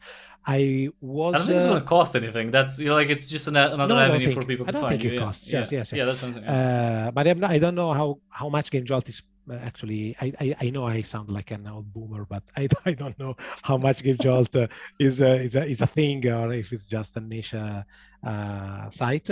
And we are thinking about bringing it to GOG, but I don't know how to do it. I didn't. I mean, they have to pick you, right? Like you have to pester them and hope they say okay. Maybe. Yeah, I know quite a few developers that had quite some issues with getting their games on there, because they would contact them, and they're pretty high profile, for indie games. I mean, right? And still, that's good. Yeah, but I'd rather see more games on there, right? Like that than fewer. Of course. But I understand. I actually understand why Steam and GOG actually put a sort of there's a line. You have to jump the bar. Somehow, Steam, as I understood, Steam was more picky about the selection. Now you just pay. Yeah, €100 and you're there. Yeah, pretty much. But paying €100 and getting them back when you become rich or something like that. Basically, paying €100 is really a bar to jump, because if you have some half-baked games that you know will go nowhere, you're probably a little. You can think twice before putting it on Steam. So, but this is not a problem per se. I think we will get on Steam pretty fast if I just wake up. And, later this year. So, would you commit to definitely later this year? You're gonna see the game on Steam? Yes, no. I think it will be between October and November, just because I will start the next week with the paperwork. Is not that much of a thing. One afternoon I can do everything, and then there will be the month of there will be a couple of weeks for their paperwork, Right, and then a month for their approval. That may be 1 week, but they take a full month. So I probably, let's say it will be a couple of months from now. So I don't know, mid-November maybe, or before Christmas everywhere. Anyway, we wanted to go on Steam on September. During my vacation, I decided not to detox from PCs, so I didn't do it. And then when I came back from vacation, I discovered Return to Monkey Island was about to launch tomorrow. So I said, okay, going on Steam on going on Steam on September is basically firing a gun, or it's just you're gonna cripple your chances. Yes. Yes. So probably since October is full of events and launches, probably the best option is to go exactly on November and say, okay, you know what? After all the genre is resurrected. By the way, you can find also. You know what? It never died. That's the whole thing. It never died. It had a dip, but it never died. And there's so many now. There's so many. It's great. Like if you're a point-and-click adventure game fan, it's such a great time to.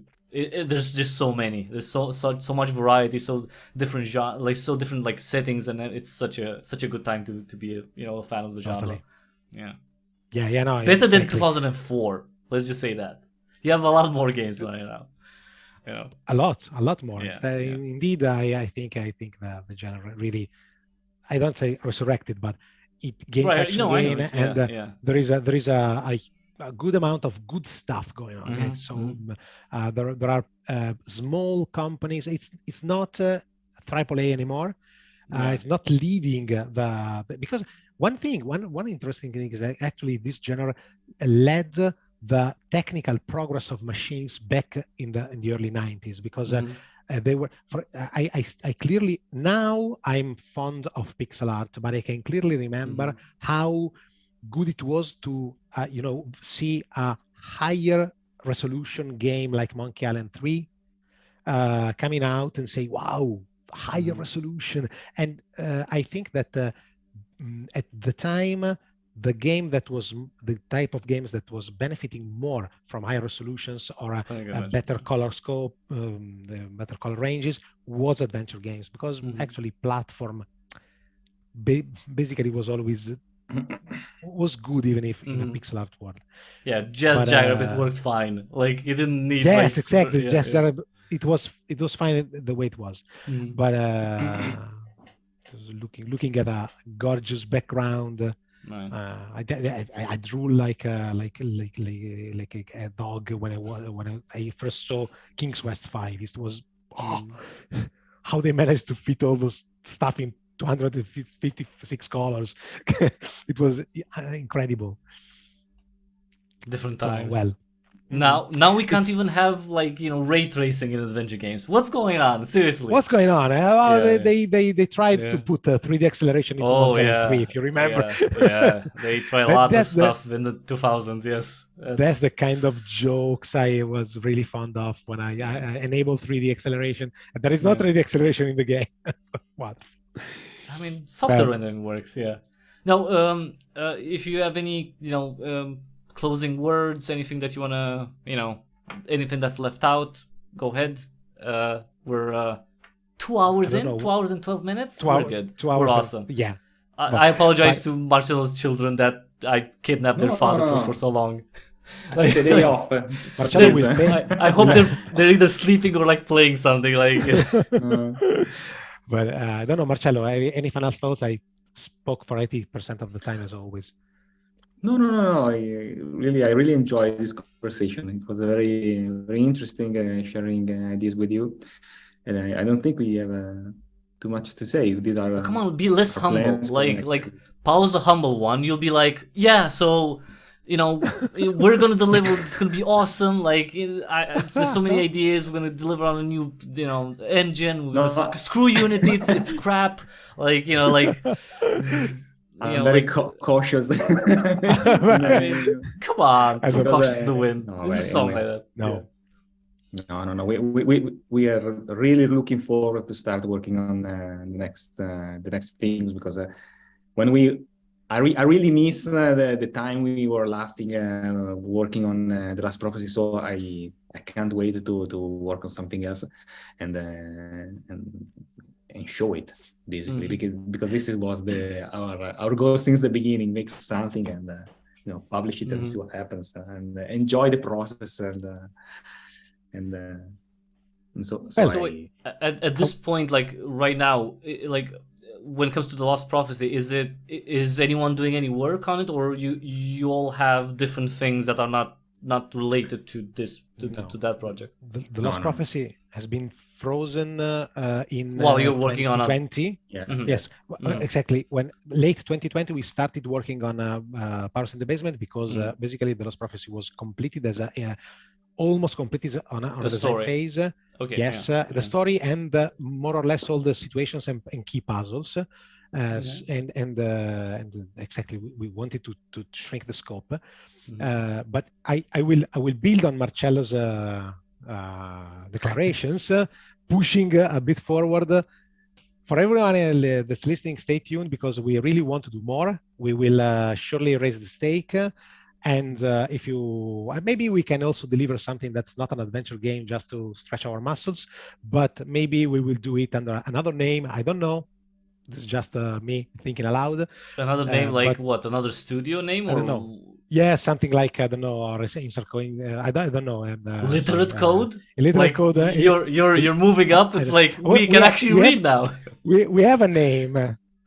We have a name for other products. There is really a pun in Italian, but this is for another time. Okay, that's not disclosing this. Okay. But anyway, I don't know what we'll do. One thing we will surely do very quick is gather back together, because we really needed a break and a vacation. I'm personally speaking, but it has been 14 long months of great efforts overnight, during the weekends. It took a lot from us. I'm actually still enjoying my family a couple of weekends more, but I want to go back. After all these years, it's like, you know what? I'm still on board with them. It's like, exactly. They're still fun to be around. Yeah. Then I will leave my wife to whomever will come. But Jesus, don't say whoever will come. No one. You're supposed to be Jesus. No, probably the first in line is my kid. Seriously, seriously, so no problem. Maybe. You're gonna push your wife to start making games, because she's like, well, he's gone making games. I'm bored. Like, I'm gonna start making games. It's like she's gonna exactly. And by the way, she's gonna do like a match 3 type of game, and she's gonna like it's gonna hit it off, and she's gonna be like, oh yeah, I'm making 200,000 euros a month, like in ad revenue from Google Play alone. That's the idea, exactly. No, but anyway, we'll I think we gather back. We'll go back together in October, something like that, and we start working on the next big thing. I don't know how big. I don't know what will be, but of course, in between 2023 or 2024, we'll probably talk about. We will show you something about, or release a game. Why not? No, this time you're gonna tell beforehand. Yes, just build it up. Jesus. This time we will build up. No, really. This time we give will a few, build up. well, more months actually. Like give 6 months. Like, hey, we're gonna have something. Look at this picture. One GIF if you have. Just say, you know, like totally. We have one way to be involved in this is to follow us on Discord. Is to join our Discord, because there we will publish work in progress. Of course, it was for the testers. Now it is for all the audience. But anyway, we will publish something, of course, because now we are building on a solid foundation. Not because we show the audience we can deliver, but because we show us we can deliver. And this is the most important thing, because this really build up a lot of confidence. In the very coarse scenario, we can do something in the quality of Powers in the Basement. We want to raise the stake, but all in all, we know we can do something like that. Come on, you can say like no, powers, or actually no, better actually. The Lost Prophecy is gonna be like, Return to Monkey Island. We're gonna top that. Like whatever they're making, we're gonna be like twice better. No, it's well, gonna be like you're gonna be like Monkey Island who. Of course, we'll do. Actually, I don't know why this Gilbert, I don't know how it's called, is making so much noise. Yeah, but yeah. Let them talk. No problem. You know what? I'm really looking forward to see how it turns out, because I'm not necessarily like super like I'm not like I'm just I hope it's gonna be good. That's it. I'm not going like, oh, it's gonna be really bad, or like, oh, it's gonna be great. It's like, I don't know. I have no idea, but I hope it's gonna be good. Just because it's because of the IP and the history, and like I hope it's good. Yeah. Well, exactly. I actually don't have so much expectations, and I'm not doing an analysis here or any kind of forecasting. But I really think it may be just okay. I'm not expecting a masterpiece for many reasons. It's difficult. It's like Half-Life 3. Okay. Exactly. I don't want the things to end with a big blast, but I want things to finish. It's 30 years that I'm waiting to understand what happened after Monkey 2 really happened. What was in the brain of this guy? Probably nothing. Probably built up and say, okay, we'll manage it somehow. Yeah. But it is the same for one of my favorite franchises, that is Simon the Sorcerer. I'm cursed by this chapter 1 finished, chapter 2 open ending, and no chapter 3, because yes, I know we have Simon the Sorcerer 3D, but it's not even a game. Okay, no. It's really one of the most terrible errors. Abomination, yes, you can say abomination. Yes. It's an abomination. You know what? With Simon the Sorcerer, I really don't have high expectations on that. I have high expectations with Return to Monkey Island than anything Simon the Sorcerer. I don't know why. I don't know. In terms of the people working on it, like, I think Monkey Island is gonna be better. I don't know. I think Simon the Sorcerer is not gonna get like. But I'm done this way. I prefer a bad ending than an open and no ending. Okay, so I will play Monkey Island, Return to Monkey Island, whatever it is, as long as the chapter is closed. I'm also not for milking the cow. I'm very tired of opening Netflix and see Star Wars again and Marvel superheroes again, and okay. Are we able to come up with something new? I mean, how many yes, Monkey Island game you want again? Like, but it's 2022. What do you expect? Oh, of course, it's gonna be mediocrity all around. It's like no. By the way, if you don't want mediocrity, like if you want quality, you're the ones making it. So when it comes to like AAA titles, I'm not joking. Like there was this image put like with all sorts of AAA titles that were not great when they were released, and I made a comment like, well, at this point, no one would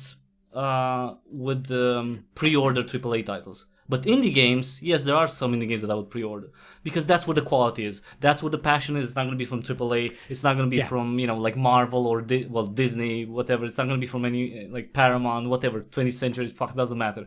It's not going to come from them. It's going to come from smaller entities. But there is a simple reason for this. To make a AAA game, you have to invest so much money that you can't risk innovating. You just do what it's sure to sell. No, it's like pop music is a shitload of money spent on a good vocalist, a good band that can't do anything new. Good auto-tune. Okay, the good auto-tune. It's the product must be perfect. The substance must be the intersection of the tastes of everyone. That is really tiny. Indie is where you can just innovate, and what works is brought into the AAA after a bunch after someone else experimented. Exactly. You named Minecraft. Okay, I ate Fortnite. I saw what it did to my kids during the COVID. It's probably a drug, not even a game. I don't really. They can't stand it anymore. But on the other hand, Minecraft is like playing with Lego, with a video game, and it has its value. But Minecraft will never be. Would have never born inside an AAA factory, okay? Because it was just too lateral thinking, too out of the schemes. then someone made it, it worked, and it has been brought. Yeah. Well, that's the yeah. Like they didn't even copy. They're like, oh, we're just gonna buy it. It's yeah. Why not? Yeah. It's working. Yeah, it has of an course, audience. Yeah, sure. Yeah. Well, so basically, with that trashing of AAA titles, exactly, no. I'm joking. No, it's because the thing is, this is like it's an industry, not trashing. I mean, it is. They're wonderful games, but they have to they're mediocre. to pay wages. There's they have to pay wages. Yeah, but they're like, but you know what? I'm sorry, but like the wage. I'm sorry, but the people. Okay, there's a lot of talented people working on AAA titles, but there's some of them that I'm sorry that I would not pay them to hold a candle. Like an unlit candle, and Okay. you know they're people who are paid. They're like, especially like the higher ups, you know, not the people who actually do the groundwork, right? Like the actual work, and it's just they're ruining it because you know it's with the story, with the crap that they want to put in, with the monetization and stuff.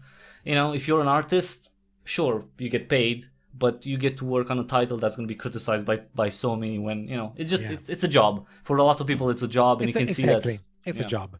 That's why we don't want to make this into a full-time job. If I become rich, maybe, okay, I can dedicate more time to this, of course, but I'm not going to pay to fill the fridge with this because, as we told a couple of hours before, this will obviously get to some compromise, okay? And until we want to tell our stories, we don't want compromises. Right, so the motto of Illiterate Code Games: no compromising. No compromise. So that's big. We already compromised ourselves a lot. No more. No. That's more or less the motto. No, we didn't say anything. You can still get jobs at EA, at DICE, at whatever. Like you can get jobs at Ubisoft. You're talented people. What do you mean? They would be lucky to have you. No, but like they would be lucky to have you if you know. It was just a joke, and this is the typical joke in the mood of Dario. If Dario was here, it was all the self-detrimental jokes. All of course, it's a bit paved by. That's his personality. It's a bit. I indulge in this every now and then. But so you know, for everyone watching, just play it because that's the whole thing. That's when you see it, you'll know what you know everyone's been talking about. Power in the Basement, it's free. You can give $2, $3, $5, $10 however much you like as a donation, but you don't have to if you don't have the money. But play it, maybe leave some feedback, see what you like, what you don't like. Feedback is so important, for future projects, because who knows, maybe your opinions on Power in the Basement is gonna help The Lost Prophecy become an even better title. So play it and that's and follow, of course, Illiterate Code Games. Go join the Discord because that's gonna be you can speak in Italian apparently there as well. I don't know why you would want to do that, but apparently you can. Yeah, so, we have just one Italian channel just for the the old audience that want, but it's not very used. But anyway, we welcome everyone. You can try. You can try to speak in Italian. And it's fine. You can also speak, I don't know, Croatian or Hindi. We just don't understand, but you can. Yeah, I would go for English and just ask them for pizza recipes. Just follow them, go on Discord and just pester them about like when's the Lost Prophecy coming? When's the Lost Prophecy coming? And then ask them about pizza recipes.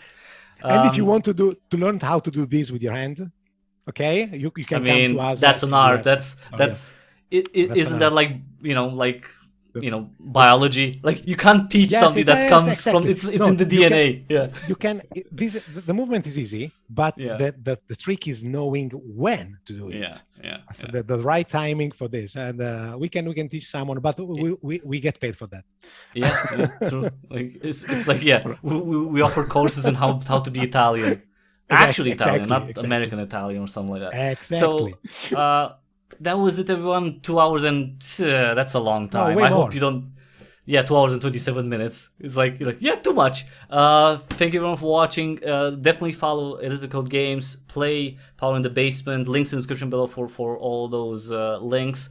And thank you guys for coming on. Stay put because we're gonna finish this, but we're gonna end the call just a little bit. After this. Thank you again for watching, everyone. Just subscribe, do all the things. I don't want to take longer, and see you tomorrow for a new live stream. We're gonna play, I don't know, not a point-and-click adventure game, something else. All right, see you. Bye. Bye. Thank